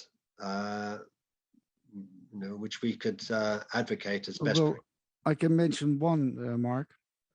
In the Netherlands, there is an organization called ECP, and it stands for, the acronym stands for something which is totally irrelevant compared to where it started about 25 years ago. They have a position, and they're a foundation or an association, one of the two, with members, and they position themselves exactly between government and industry and academia and civil society. And what actually happens in the Netherlands is that the government starts some sort of initiative on a specific topic. And after 3 years, they've basically said everything they could, but it's not perfect. And quite often they give ECP the assignment to bring everybody together. And it's literally working maybe 30 people, but they have this big room with a big table. And what they do is they provide the secretariat for that group. They search for a chair, and together they invite the people to join and discuss the specific topic. And that means that all these different people with different interests come together. And quite often, after 2, 3, or 4 years of deliberation, usually it takes that long, but then there is some sort of a bookwork saying, this is the way we're going to operate together. They've talked to each other, spoken to each other, learned to trust each other. And even on very competitive issues on security, where they think they're competitors, find they have things in common and start solving it together. There are also organization that's called ISEC, and I've lost the acronym. It's on security and within specific sectors. So there the banking sector comes together, the water sector, the energy sector, the transport sector, all vital to countries, and they work together on security issues. So that are ways that people who are adverse to each other and even in hard competition with each other can come to specific solutions by working together and learning to trust each other and learning to digest sensitive information without using it in a competitive way. So there are examples around the world that could work, but that means that within a country, there needs to be the trust to set up an association or a foundation, whatever it is, of that form that is trusted to do actually the work. Okay, I've got to raise a red card. Yeah. Against my coordinator. I'm sorry, it's just that we are running out of time. I see Raymond and Yuri want to say a few words. Please keep it really brief. And Wout has to finish off with some very important messages. So I'm going to ask one thing, minute each. Mark, I'm asking one thing. Can somebody put the link to the Dynamic Coalition in the chat if it hasn't happened? I can't see the chat, so that the people who've made very interesting contributions can sign up to us, because we heard a few people speaking that we would really like to become a member of this Dynamic Coalition. And now I'll hand over back to you, Mark. Sorry. Okay. We're trying to do a lot in the last few minutes, very importantly. But okay, Raymond and then Yuri, 1 minute each, maximum. Okay. In my case, I just want to buttress what Christian said, that when people try to make initiatives and they reach out to other entities, people are reluctant to cooperate, probably because of their own personal interest. I had some same experience when I started the initiative on EGICFA. We reached out to some entities who totally kicked against the idea, but we are moving on. But on the other hand, we have individuals who are interested, and we are moving on very well. Thank you. Okay, Raymond, thanks very much for that final point. Yuri, 1 minute. I want to finish my speech that our coalition should be the platform for searching of them the form collaboration in various type of relevant activities. Relevant, I mean, for searching security and safety means. And this is maybe one of the result of our work. Because we didn't find and we don't have such a form for such collaboration. It's very important. It's very important. And gap in the organizational form in general. Okay, Yuri, well said. Support you all the way. Okay, Wout, back to you. We have got a link in, thanks to Bart helping me out. I'm not very good at multitasking, but we got the link in. So please note, everybody. Back to you, Wout, for concluding remarks. Sorry. Thank you very much, Mark, for moderating, and Bart for putting the link in, because it's something I just can't see here on the screen. I want to thank you all for very good ideas that you've expressed and the interest that you've shown in this Dynamic Coalition. So I'm asking you to join it and help us build the way forward as you, along the questions that you have been raising, because they're a part of this program. We will be writing the research proposals and sending them out into the world to find funding to do the actual research. We're looking for experts willing to work with us, but also for people who are able to open doors for us. So we've been having many conversations here, from the UN's Tech Envoy's office with the Polish government, the Swiss government, the Dutch government, all sorts of organizations that are here at the IGF. So I'm very, very glad I came, so that I was able to have all these meetings. And I can tell you two things. We are taken extremely seriously. There are people coming to me, oh, you don't have to explain what you guys are doing, because I know the important work that you're carrying out. We've got compliments of what we have achieved in this past year, how far we have come. and they had never expected it. So in other words, we are progressing in a very good way, but the second year will have to be the year where we really are able to produce some of our indicated outcomes. So with that, again, please join this coalition and make sure that it's going to work. And with that, I'm thanking the people here behind the desk for making this all possible, the captioners in the background, you participating, and of course, my dear vice chairs and chairs sitting here in the room or at home. I wish you all very well in these challenging times and stay healthy and safe. And I hope to meet in the virtual meetings pretty soon so that we pick up the work towards the IGF in 2022. So with that, I wish you all very well and thank you for your presence and have a very good day and weekend ahead. Bye-bye.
All right time. You know, we started here now, and we can start. Thank you so much for the wonderful panel of experts in AI ethics joining us, and thanks for audiences. And feel free to join us anytime.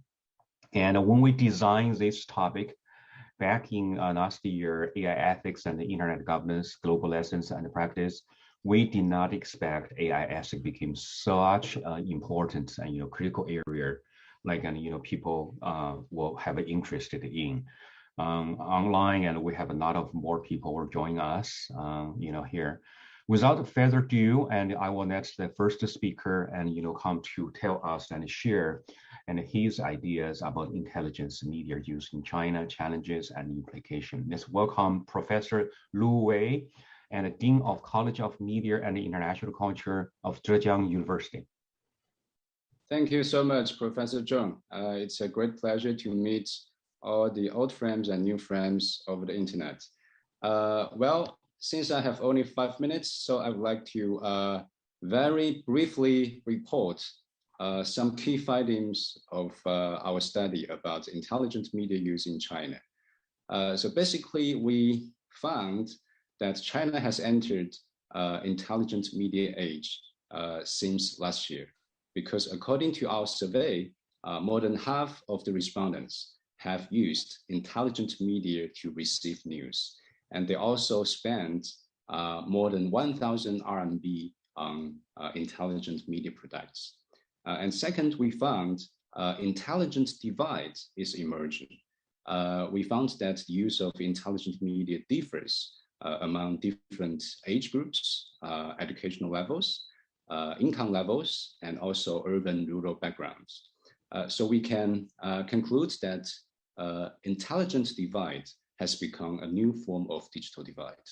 And third, according to our survey, AI technology is not a panacea for media industry. Rather than enhancing the content features of journalism, AI has stronger impact on the forms. And fourth, 3 risks deserve more scholarly attention. The first and the most important concern from our respondents is the concern of the so-called information cocoons or filter bubbles, and privacy invasion and also value erosion were perceived as challenges as well. So based on these key findings, I think we can make some suggestions for government, for media, and for individuals. So for the government, we think the governments need to enhance AI governance by law, by ethics, and also by new technology. For example, this September, Chinese government has established a new law about data security. So I think that the law may be one of the most important measures we should take to guarantee the reasonable development of AI technology. And second, we think for the media, the professional journalism, the media people, they should maintain humanistic value. For example, we don't think AI technology should replace human, but also, well, actually they should empower human. And the media people, they should pay more attention on the quality of information rather than on the quantity of information. And also journalists speaking, mass media, also the intelligent media, they should show stronger social responsibility in the content production and also the design of new products. And finally, we believe that the general public should seek more reasonable behavior. For example, individuals, they need to enhance intelligent media literacy, including knowledge, including skills, and also critical ability about their intelligent media use. And also the individuals, they need to reduce technology dependence. Well, technology is good because they facilitate a lot of things in our daily lives, but we should not over-dependent on new technology. And finally, we think the general users, they should fight against over-connection. By internet connection, we can make the whole world become a global village, but also we need to keep something offline. So we should not move everything online. We should leave a blank in the process of digitalization. So that's basically some of the suggestions and implications we have from our study about the intelligent media use in China. So that's what I have to say right now. I welcome any feedbacks and questions later. Thank you, Professor Zhong. Thank you, Professor Wei. And, I think, it's really good. And, we here at IGF, we do not use, and mostly we do not use the PowerPoint. And, sure. Professor Wei always. Yeah, I think that's better. Wonderful, PowerPoint that only I could say. But I really share and your concern and your wishes here. Okay, that's so great. Let's move on to the next speaker, which is come from Canada, Professor Matthew Guton, and Professor and Secretary of the Faculty of Medicine from Université Laval, Canada. That's in Quebec. How about let's see his recorded video. May I please share your screen, including the audio, please.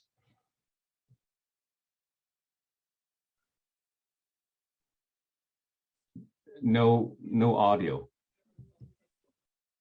Can you reshare it again?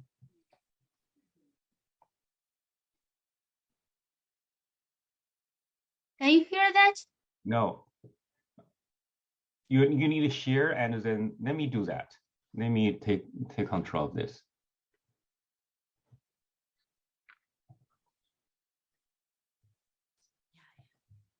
Yuan, can you stop sharing?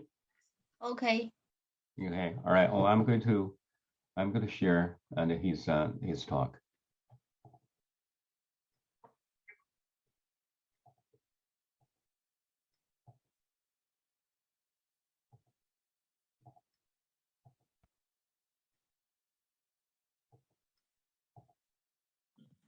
Hello everybody, my name is Mathieu Guiton and I am professor at Université Laval in Quebec City in Canada. First, I want to say that I'm very honored to be here with you today, and I want to thank Professor Buzong for his invitation to participate to this workshop. I will be talking briefly, just a few minutes, about the problem of status and rights of artificial intelligence and how it relates to questions of ethics and governance. I will mostly be asking questions today rather than providing answers, because what we have to do now is to further the debates and discussions. So one of the fundamental issues, if we consider the possible and likely future impacts of artificial intelligence on governance and all the related ethical issues that are likely to arise from that, is the very question of what will be the nature we are ready to grant to artificial intelligence in plural, because there is not one kind of artificial intelligence. There can be several types of artificial intelligence or artificial agents which have some degree of autonomy similar to what we understand as human intelligence. What I mean by that is what will be the status of artificial intelligence, what will be their degree of autonomy that we allow them to have, and that we acknowledge them to have. And that is very important. It is really what we acknowledge in terms of status. And related to that, what will be their responsibility, their accountability, and ultimately their rights. In other words, do we want artificial intelligence to be mere tools? Very complex, very powerful tools. I don't say they are not powerful. Very powerful tool, but still tools.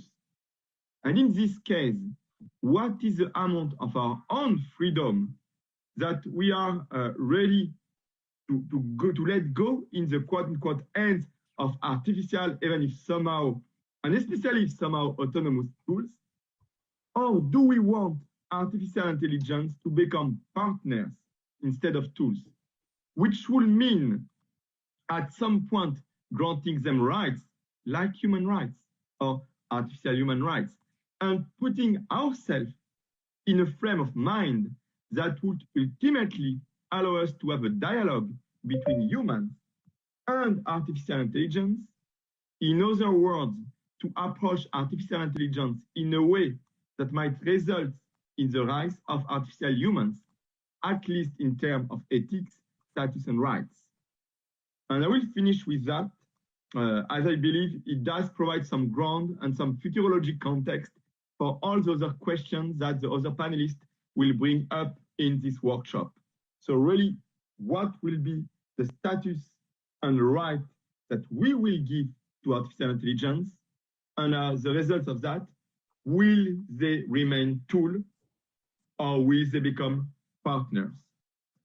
Thank you very much for your attention. Okay, and that's our second speaker, and who came from Canada. I do share his concern. We actually have like more questions and answers than talking about AI. So next, and we'll invite Penn State professor Amit Sharma, who is also our the director of our food security research, food decision research laboratory at Pennsylvania State University. And he will tell us that his title is Technology Transparency and Informed Choices in Food and Agriculture for Sustainable Development. Professor Sharma. Thank you, Dr. Zhang. It's an honor to be here.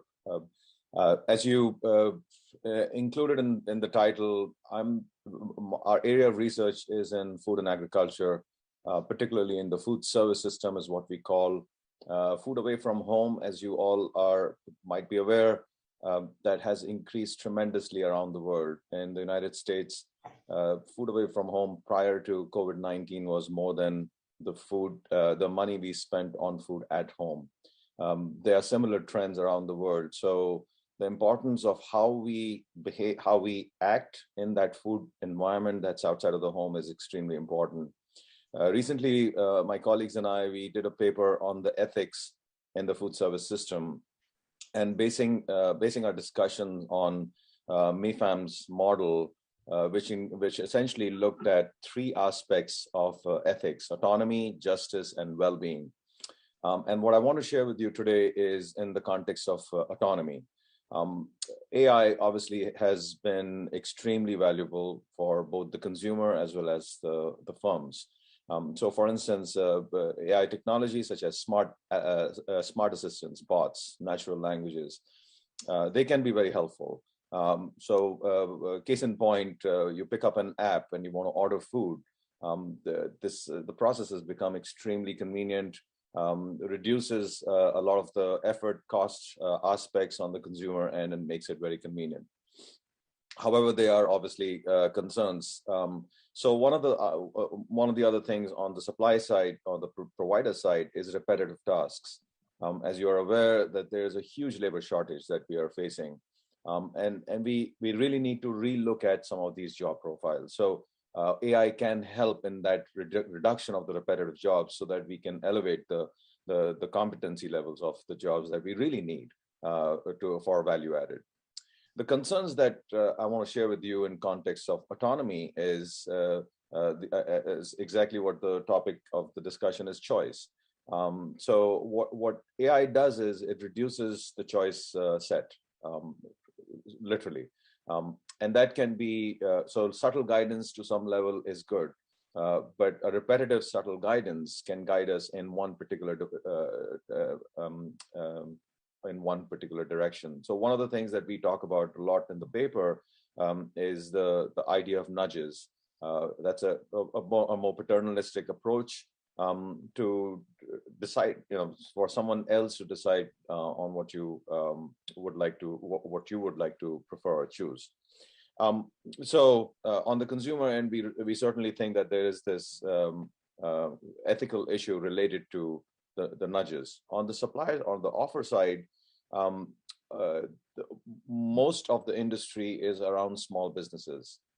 One of the biggest challenges with small businesses is availability of resources and finances.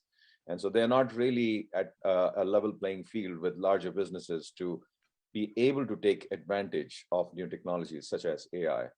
So in terms of interventions, we believe that at least there has to be a level of transparency, whether it is on the consumer side, the user side, in terms of how they can continue to expand that or maintain that choice set. And on the offer side, we think the interventions are necessary for not just helping owners, small owners particularly, understand the value of AI, how they can leverage it to increase efficiencies, increase margins, but also have the resources to be able to invest in those. Along those lines, for both, I think what we talked about is education. It's necessary to ask the questions that where are we when it comes to our autonomy of choice. Thank you, Dr. Zhang. Thank you, Dr. Zhang.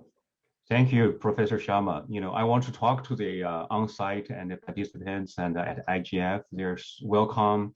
Thank you for coming. And AI ethics is actually a very important topic here. We are very honored to invite a panel of 7 experts and come from different areas. So we'll talk about AI ethics. The timing is not very good, except you folks on site is good, and for us in the Eastern time in the United States, it's very early in the morning. And Professor Sharma and also Laura and Renata, and you got up so early. I appreciate that. But in the Beijing side, and that's in the evening. And thank you for joining us. And immediately come and out of your dinner and join us. But anyway, and we welcome you. For those and on site there, and you have more advantages than us, and to do. Our next speaker is Lola Xie, and she's a doctoral student, from China, and at Pennsylvania State University in the United States. And her title is Algorithm Transparency Influences People's Use of Social Media for Health Information. Lola, please. Hi, thank you, Dr. Zhang. It's an honor to be here. So hi, everyone. My name is Lola, and I'm a PhD candidate at Penn State University. So I study people's use of information and communication technologies for personal health management, especially those with chronic mental health conditions, such as opioid addiction, depression, and eating disorders. So today I'll be briefly share some of my experiences working with a very specific form of artificial intelligence, which is the algorithm we use on social media. So in my scientific inquiry, one question I always ask is how people use social media to acquire health information they need and how information online can help them achieve better health outcomes. So if you have ever tried to search any health-related information online in the past couple of years, you'll be able to see the changes in the way we present and communicate health information online over time. So in the past, we had to actually proactively search for health information about a specific disease or condition and collect different pieces of information from different websites. But with the advancement of technology and media technologies today, when you search for a very specific condition online, you will be able to see a synthesized overview of the condition, telling you the symptoms, the causes, the treatments, and ways you can seek professional help at just one click. And moreover, if you search for the condition on a major social media platforms, you'll be able to find millions of posts about it from other users, and you will also find the access to information from credible sources such as WHO, CDC, or NIH in just 1 second. And that's the case for COVID. If you just search for COVID-19 on either Twitter, Instagram, or Facebook, you'll be directed to CDC's website and NIH's website about the disease and then tell you what to do. So artificial intelligence, in another word, algorithm, is behind all these. In my specific research area, algorithm also help communicating very sensitive health messages to people who those messages can be very triggering to them. For example, we now have algorithms that help detect risky languages used in users' posts on social media regarding eating disorder. So whenever the language glorifying or promoting eating disorders on social media is detected, a trained AI will put a red flag on the post, evaluate the post, and further make the decision to either take down the post or incorporate a little trigger warning flag in the post for other users. So the algorithm will also make eating disorder recovery content and help seeking information more visible to other users, while make pro-eating disorder content less visible on the platform. Well, this type of algorithm can actually largely help combat misinformation and reducing pro-eating disorder content. It also raises some technological and ethical concerns over the years. So one issue is about the accuracy of the algorithm that we're using today. So past research has suggested that there's a very blurry line between pro-eating disorder content and pro-eating disorder recovery content on social media, making it extremely difficult for AI to differentiate recovery content from pro-eating disorder content. And also in our society at the same time, major social media platforms, they're very slow and reluctant to adopt a new algorithm to help detect these kind of health risks and languages on social media. And because pro-eating disorder content, pro-dieting culture content can actually bring them more traffic and profits at the end of the day. So this often resulted in pro-recovery content being falsely flagged and deleted, while pro-eating disorder content stays under the spotlight. So in a recent research project that I did with my colleague from University of British Columbia, we actually interviewed social media content creators who post their eating disorder recoveries online. And what we realized from them is that they have a major complaint about how algorithms on social media today often make their recovery content less visible. And while they're also promoting content that perpetuates ideal body image and extreme diets.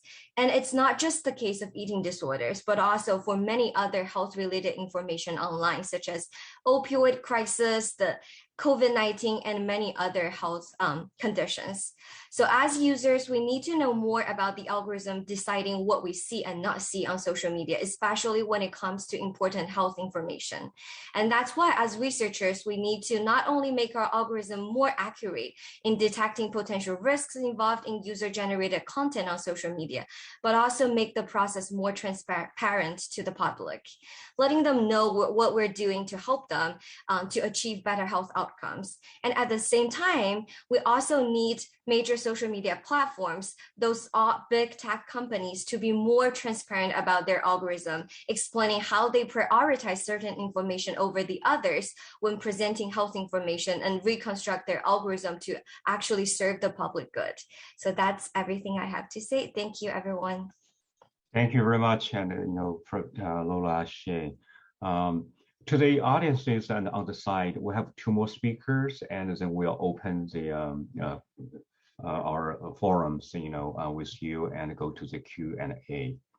Our next speaker is a distinguished professor from Zhejiang University, and also a very well-known and internet researcher from China, and currently, he is a distinguished professor from College of Media and International Culture, Zhejiang University, Professor Fang Xingdong, please.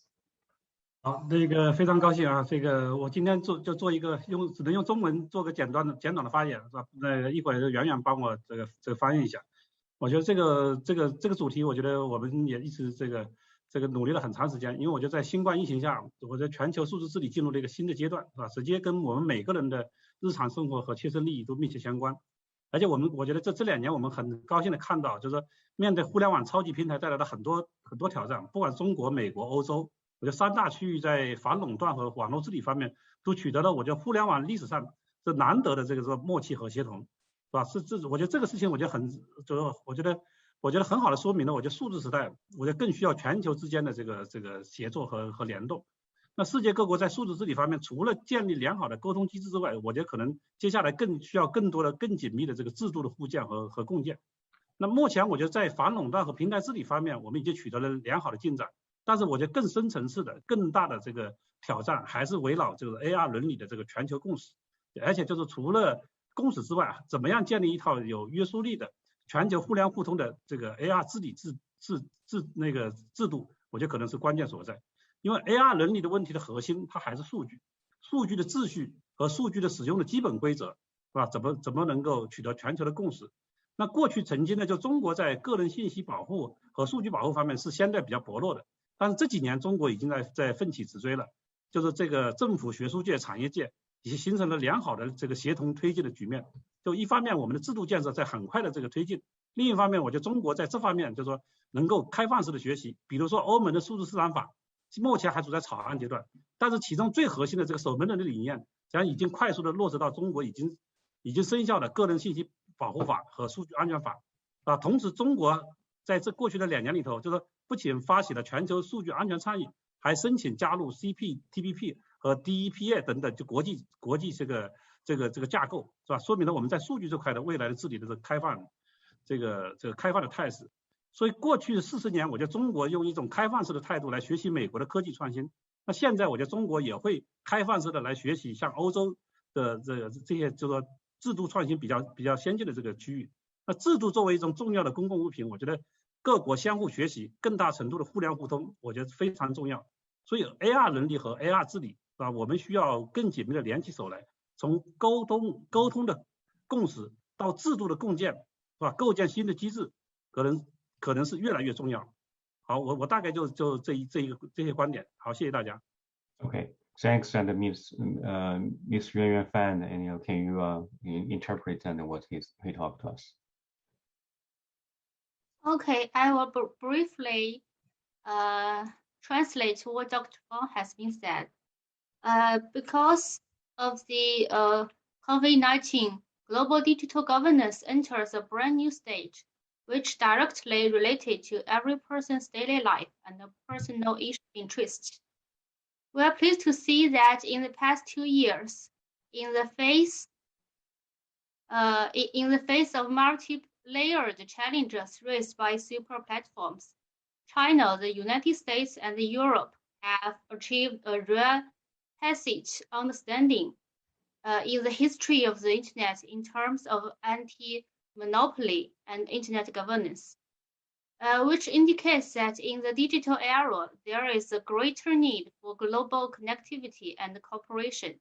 In addition to establishing good communication mechanisms, countries need closer institutional exchanges and learnings from each other and co-construction in digital governance.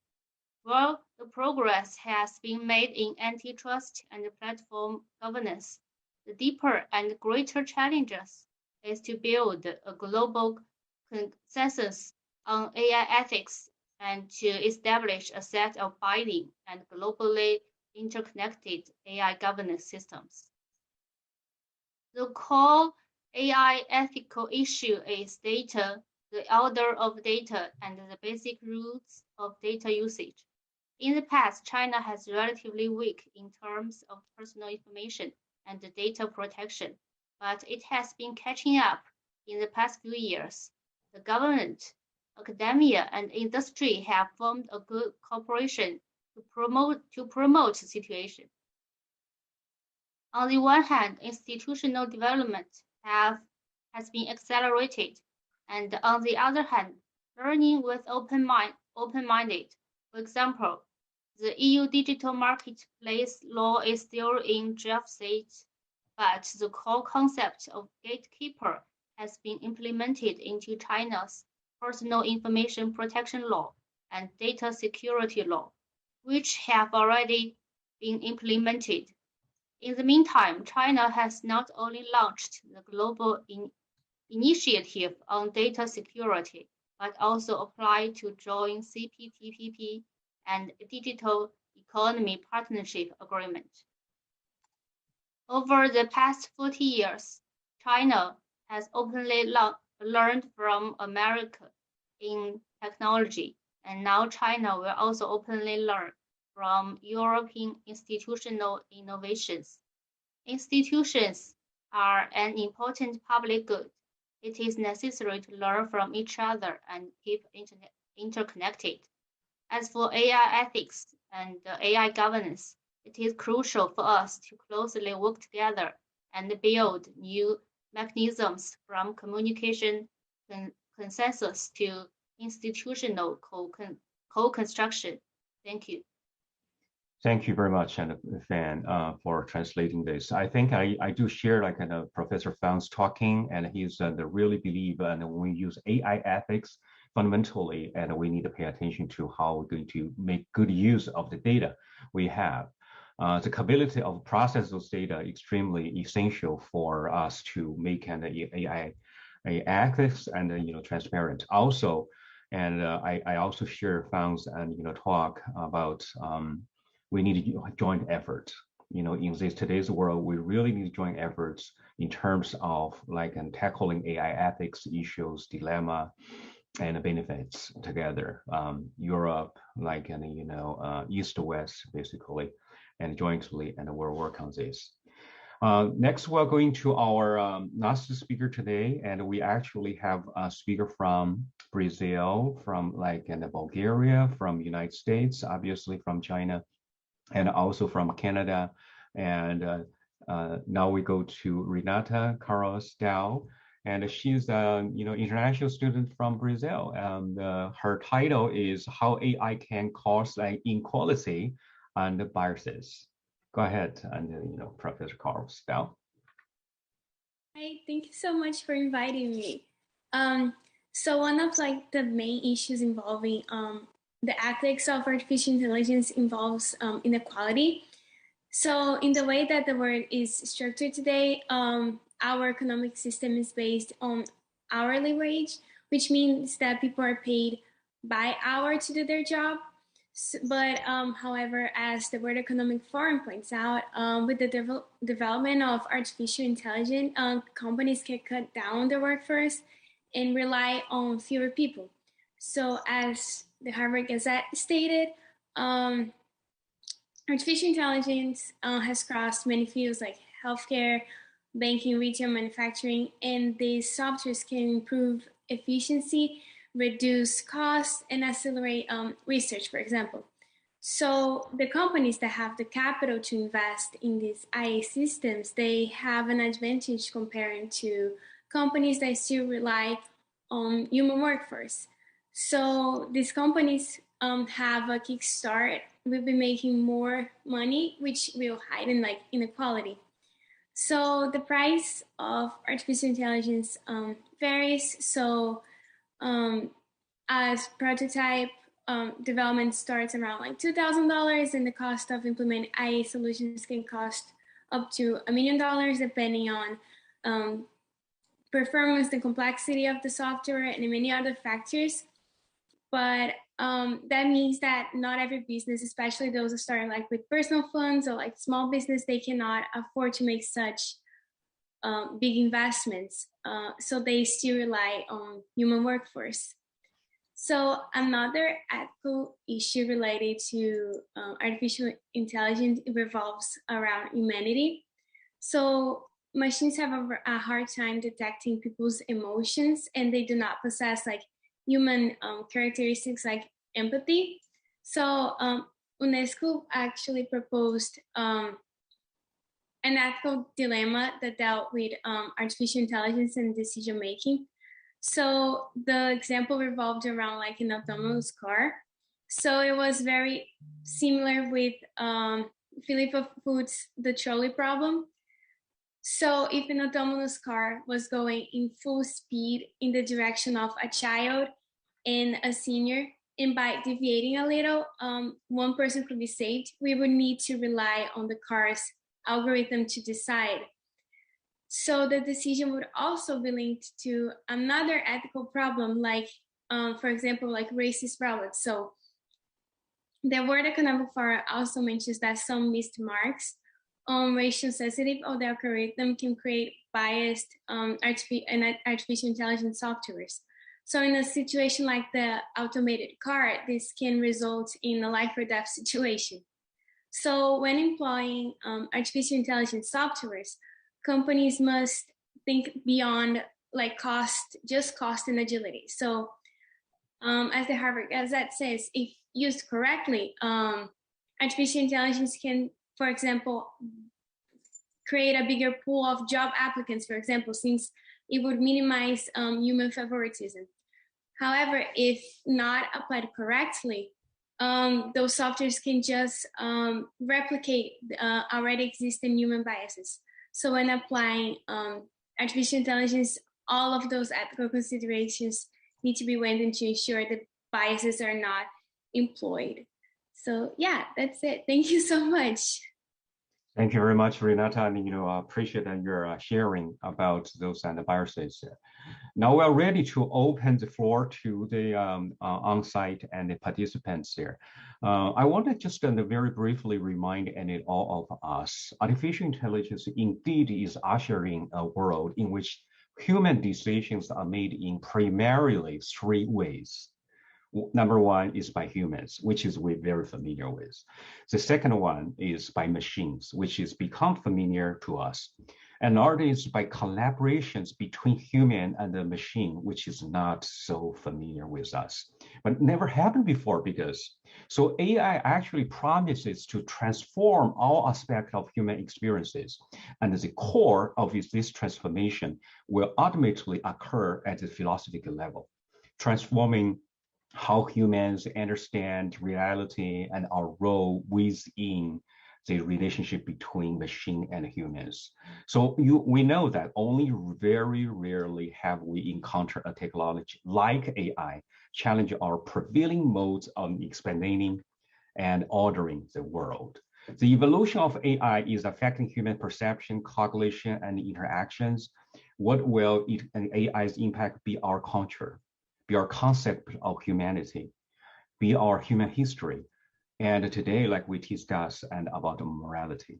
So my fundamental question when we ask these questions there is, who can teach morality or ethics to machines? AI researcher, philosophers, big tech companies, or government officials, regulators? We don't know. That's why we're here and discuss this kind of AI ethics. Now I'm open to the floor, and please raise your question. I don't know and how IGF handles this and on site there, and we don't have anyone on the site, and how can we any questions are from the on the site? Anyone from on the side and have a question? Participants with comments, please use the standing mic. Yeah, please use the standing mics if you want. Anyone?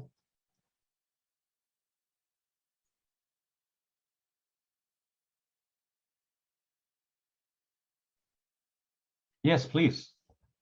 Yeah. Hi. Yeah. Can you hear me? Can you hear me? Okay. Hi. I'm very good. Very good. Thank you. I'm Jose. I'm from Mexico. So first of all, congratulations to all of your interventions. They were really, really fascinating. I wanted to ask each one of you like several different questions, but I think a general question would be kind of like for the debate. My question is a little bit on, so AI, we've talked about on how it impacts very different sectors and different, economic activities. I wanted to ask you about how AI is also will increase inequality between countries as more industrialized nations have more ability to develop this technology, and not only that, but to make better use, for example, of data.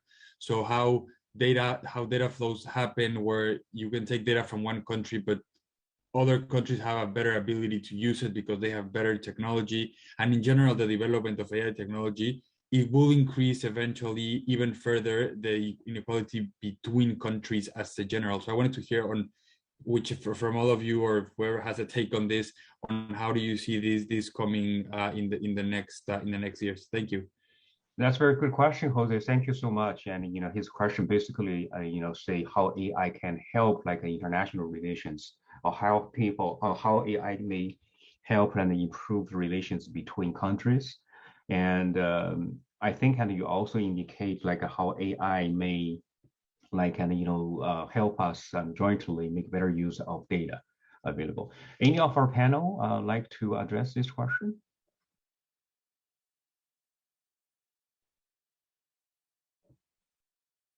Professor Wei, how about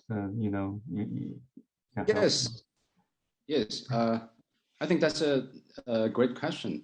I don't think that's a new phenomenon because even for old technology like internet, like satellites, there was a very big and significant global digital divide. So in the era of AI technology, I think we can just see the same global digital divide in the new media technology era. I think maybe there are three solutions for this new global intelligence technology divide. The first one, I think, is probably through the international organization, through something like the United Nations or something like the forum we're having right now. So maybe if we can reach a consensus about how this international organization can do something to reduce this kind of global digital divide, I think that would be a very good solution. And the second one would be the multilateral collaboration between different countries, especially those more developed countries, if they can supply some technologies and they can supply some human resources to help those underdeveloped countries to catch up. I think maybe those developing countries, they can have a better performance in terms of this AI technology development.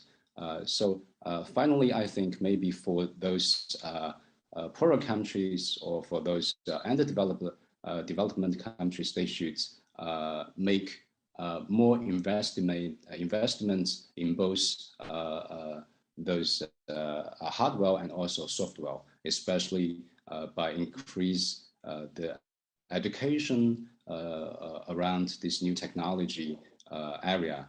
Maybe they can do a good job in reducing the global digital divide. So that's my ideas. Thank you very much, Professor Wei. I hope this helped to Jose. I really share this concept there, and the United Nations can play a very important role in facilitate and serious discussion about this and the conversation. That's why we're here at IGF, right? So anyone else, and please jump in, and you want to discuss this, and even from audiences, we have standing mic there. Let us know and your questions there. Any other questions from the audiences from online? I mean, yeah, Professor Sharma. No, Dr. Zhang, can I just chime in response to that question? I agree there is a divide. I just want to highlight also that while there will be a divide between developed and underdeveloped or developing nations, but I think that within nations also there will be a divide between the developed areas and the ones that are not at par. In some of these cases also, I think what's going to drive the divide is the development of markets, how markets are better connected in some areas versus other areas. Supply chains, for instance, where AI is going to be far more useful in some cases where it's almost going to be a necessity or will fill a huge gap. And then finally, the last thing I want to mention is, again, that goes to the divide. Urban, rural, developing is education. And I think Dr. Wei mentioned that as well. So just wanted to add that. Thank you. Thank you, Professor Sharma. Any other comments on this? I would love to remind everybody, AI questions not so easy to handle. I really appreciate some serious discussion about the pros and cons and the benefits and the setbacks AI may cost us. It's not always good and not always bad. Yeah, those people on the site and any question or on the internet and with us here, have any questions, discussions? Yeah.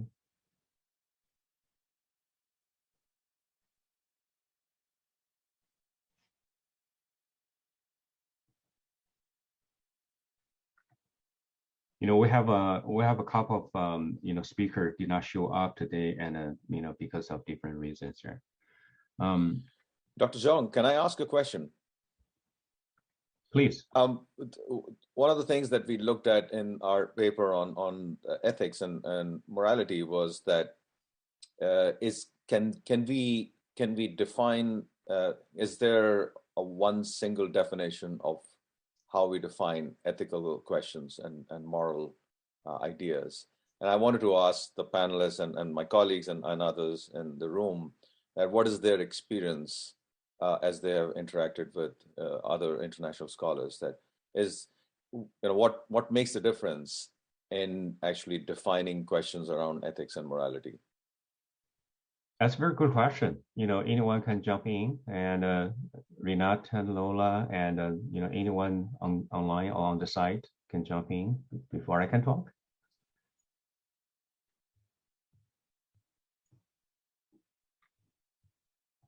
I think this is a very good question, Professor Sharma. I do appreciate this. Actually, as society develop their own human-machine partnership, I believe and the cultural difference, also play a role too. Could potentially and incompatible operationally or moral limits and with respect to AI. So there's this is definitely the new genre. AI is obviously taking us to the space so we're no longer constrained by the limit of established human knowledge.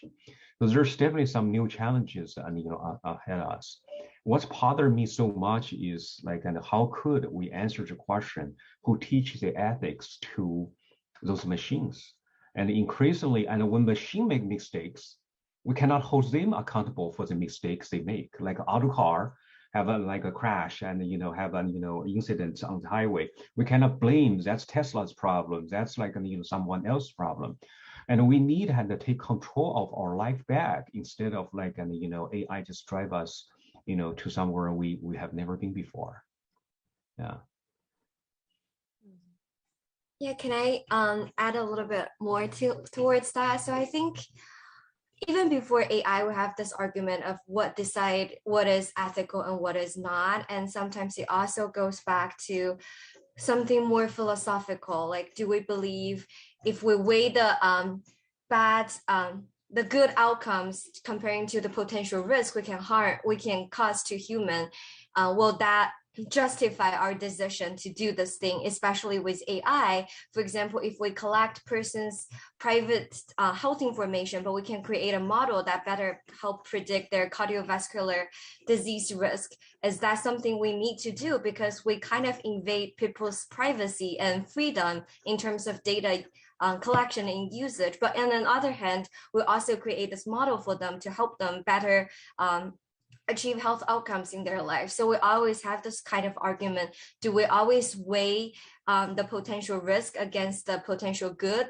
that we're going to do with AI? And also, some people may argue that even though you have some good intention and good outcomes out of your AI usage, you will still cause some harms, and we should not do that at all. And people in that stream of research, they will argue that we're going to stick with rules. So in a society, we're just going to make a bunch of rules regarding AI usage, and then we're all going to follow those rules no matter what different outcomes we will have with our AI. So I think it's still a very important and controversial, in a sense, question for us to think about in a world with AI, is whether we want to follow rules for our actions, or do we want to be more relativism in terms of deciding what is good in terms of outcomes, and how should we weight that against the potential harm that we're going to cause. Thank you, Lola. I really appreciate it. I do see on the side, and someone will try to approach our standing mic, and please do, thank you very much. We can hear you, I hope. Thank you. To the same question, I actually wanted to put my thoughts there. My name is Asim. When we talk about the ethics, we have to first go into the core, that how the ethics are derived. So ethics are the core values which come either from the society, culture, or religion. There are some bases of ethics. So even while addressing the AI ethics, we have to see that we can put these ethics into two big containers, I might say. One container can be that there are universal ethics, which are universally, globally adopted by all the societies and cultures. And then there are regional ethics. So I think we have to first figure out that which are those, and then we have to feed them to some AI. Thank you. Very good. Thank you. I really appreciate the metaphor you used, the two containers. Let's keep those two containers in mind. And when we approach AI, how are we going to balance that? And maybe we have even multiple containers. Not just universally accepted, rules, things here, and something new we never know before. As we know that the ubiquity of AI is so extremely pervasive in our societies right now. I really appreciate that kind of metaverse containers. Thank you. Any comments from the panel? From Dr. Zhang, I think Renata has her hand up, and then Yeah, I'll make a comment after that. Okay, good. I had a comment, but it wasn't like about this conversation. It was gonna be like another question. So if you need to finish this topic, I can just jump in later. I'll just make a very quick comment. I appreciate Mr. Asim's comment. I just want to point out actually what Renata said earlier. If AI is being driven by efficiencies, which I pointed out as well, and then could there be this, as you know, just reference to the containers of, could there be a drive from, let's say, the larger companies which have a greater advantage or greater sort of benefit out of AI? So while I absolutely agree that there are these universal ideas, I think the universal ideas can also be biased by the bigger players that have a greater benefit to derive out of these technologies. Thank you. Okay. I just want to follow up very quickly since we have time a little bit. Last year, we proposed a new model called FAT model to talk about the AI acceptance. And we're talking about the user experience. F means fairness, and A means accountability, and T is transparency, as you know. But this year, you know what, and we're going to write a new paper and really propose an FEAT model, FEAT model. E actually, and we were talking about ethical dimensions about that. We're working on this, and we'll love to share, immediately with the community as long as we get it published somewhere. So any other questions while we will discuss AI ethics for those people who just come us, and we'll discuss AI ethics and the internet governance and the global experience here. Any other question you want to jump in? Yeah.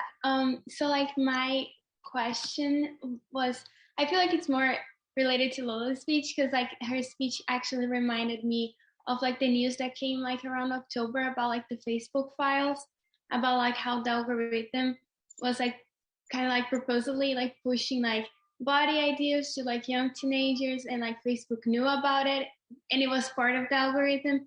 So like this is not something that it's like illegal, but I feel like it's morally wrong. So like in a situation like this where they're purposely like pushing like content through the algorithm that it's purposely making like people feel like bad about the bodies, like creating health issues, like how to deal with situations like this.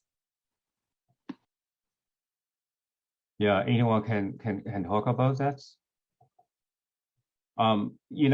This is like a very interesting, for many years, difficult about AI and AI ethics is a lot of decision making happened behind those algorithms we're using. We're not transparent, or we lack knowledge to understand and how those things were opening up.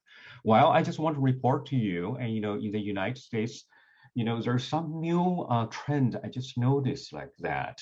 For example, YouTube said, and the public no longer could watch like anyone younger than 18's recorded video. It will not automatically add to the YouTube. All right, TikTok, in the United States, will say it will stop sending app notification to teenager at night in the evening.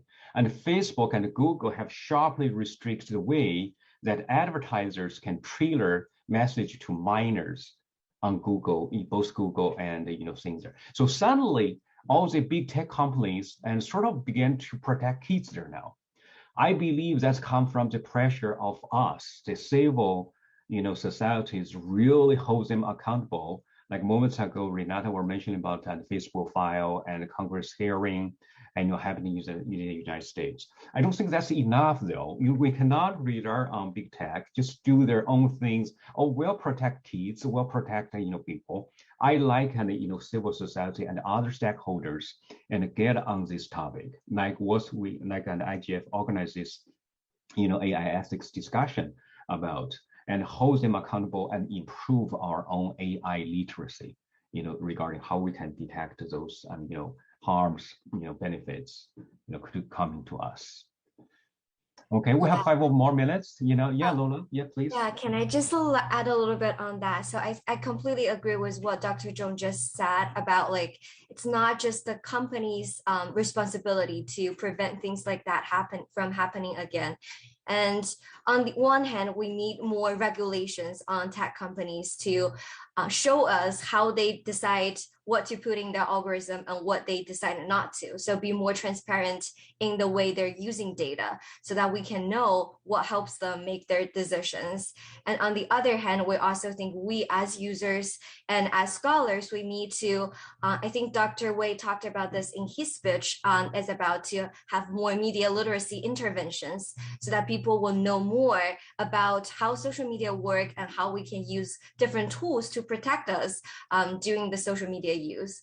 And I think a lot of companies, like Dr. Zhong just said, are ahead of others in dealing with this kind of issue. So I specifically research and work with eating disorder patients. So if you search eating disorder on TikTok today, that you won't be able to see any content. So it would directly lead you to the National Association of Eating Disorders and an NIH page on eating disorder. But other companies are a little bit slow and behind that. So if you search on YouTube, Twitter, or Instagram, you will still be able to see those contents. But I think that is a really good step for TikTok to take. And that is something all tech companies should be looking up to and incorporate that into their social media strategies and algorithm in the future. Thank you, Lola. I really appreciate this. And, so far, and we don't have big tech issues. And I really appreciate that. And IGF provides this platform for us. For those people on site there, and, our standing mic is over there, and anyone want to jump in, join us, and for some discussion, we have a few minutes and reserved for you folks here. Please, thank you. Anyone? On the site. All right.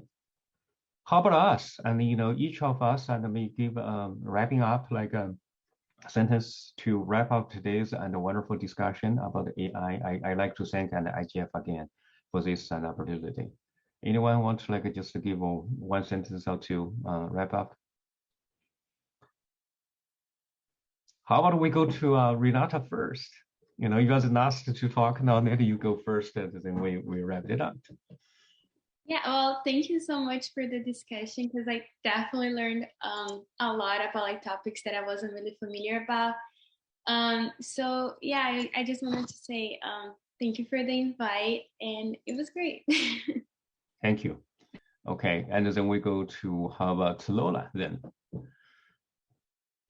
And it is a great honor to be here, and I learned a lot from all of our speakers. And I think we're discussing something that is really important in our society nowadays. And I hope beyond this panel, beyond our discussion today, we'll have more discussion outside the panel and to push forward more ethical research on artificial intelligence. Yes. Okay, and then next we go to Professor Sharma. Thank you, Dr. Zhong. We got to keep talking about this, more awareness, more education. We got to keep asking more questions. So these kind of discussions are very relevant and timely. Thank you. Okay, thank you. Professor Fang, 最后的陈述一句话。我觉得这个2年没有参加这个线下的这个 IGF 是吧？希望明年能够一起这个线下见面啊。That's a good wish. And Professor Fang said we did not attend, in-person IGF for 2 years now. We really want to jump back. Me too. I really share that. And Professor Wei. Professor Wei. Oh no, I missed him.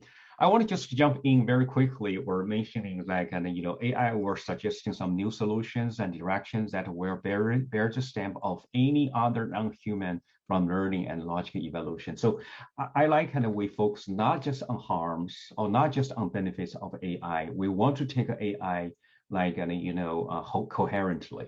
I don't think that's just any technology will just bring us benefits or just bring us harms. There's a lot of things under work going on. But indeed, AI is not like any other technology. like machine learnings, because they are devising some solutions seems beyond the scope of human imagination, which is very amazing. AI and age is coming to us. I think that's fantastic there. Actually, you know what? We almost hit down here now. Christiane, and you just joined in, and you have anything to talk to us? You can unmute yourself, please. Go ahead. Christiane Nisi? Okay. We cannot hear you. Sorry, Dr. John, I was disconnected. All right, that's fine. All right, how about Nduwe, and you give us good morning, good afternoon. So I'm just that yes, provide support. Okay. Go ahead. I think that's a great panel. I think AI ethics and internet governance is a very complex issue, and it's a very big social system. I think we need everybody take part in this great process. The governments, the big company, media organizations, international organizations, and most importantly, the general public, the individuals, everybody, including us, we need to play a role in this process. Thank you. Great. Thank you, Professor Wei. Christiane, and your turn again. We want everybody to listen to you, and before we wrap it up, can you talk to us? And you have some words there. Looks like a little bit frozen to me. I don't know on your side. Yeah, you're good there. Again, unmute yourself, please. Christiane Nisi. Yes, can you hear me? We can hear you now. Yeah. Yeah. Yes. Thank you very much. So as I was saying, I'm just there to provide technical support for the session. So I don't have much to say as I listened to the conversation about ethics and AI. Yeah, thank you. Yeah, I appreciate this.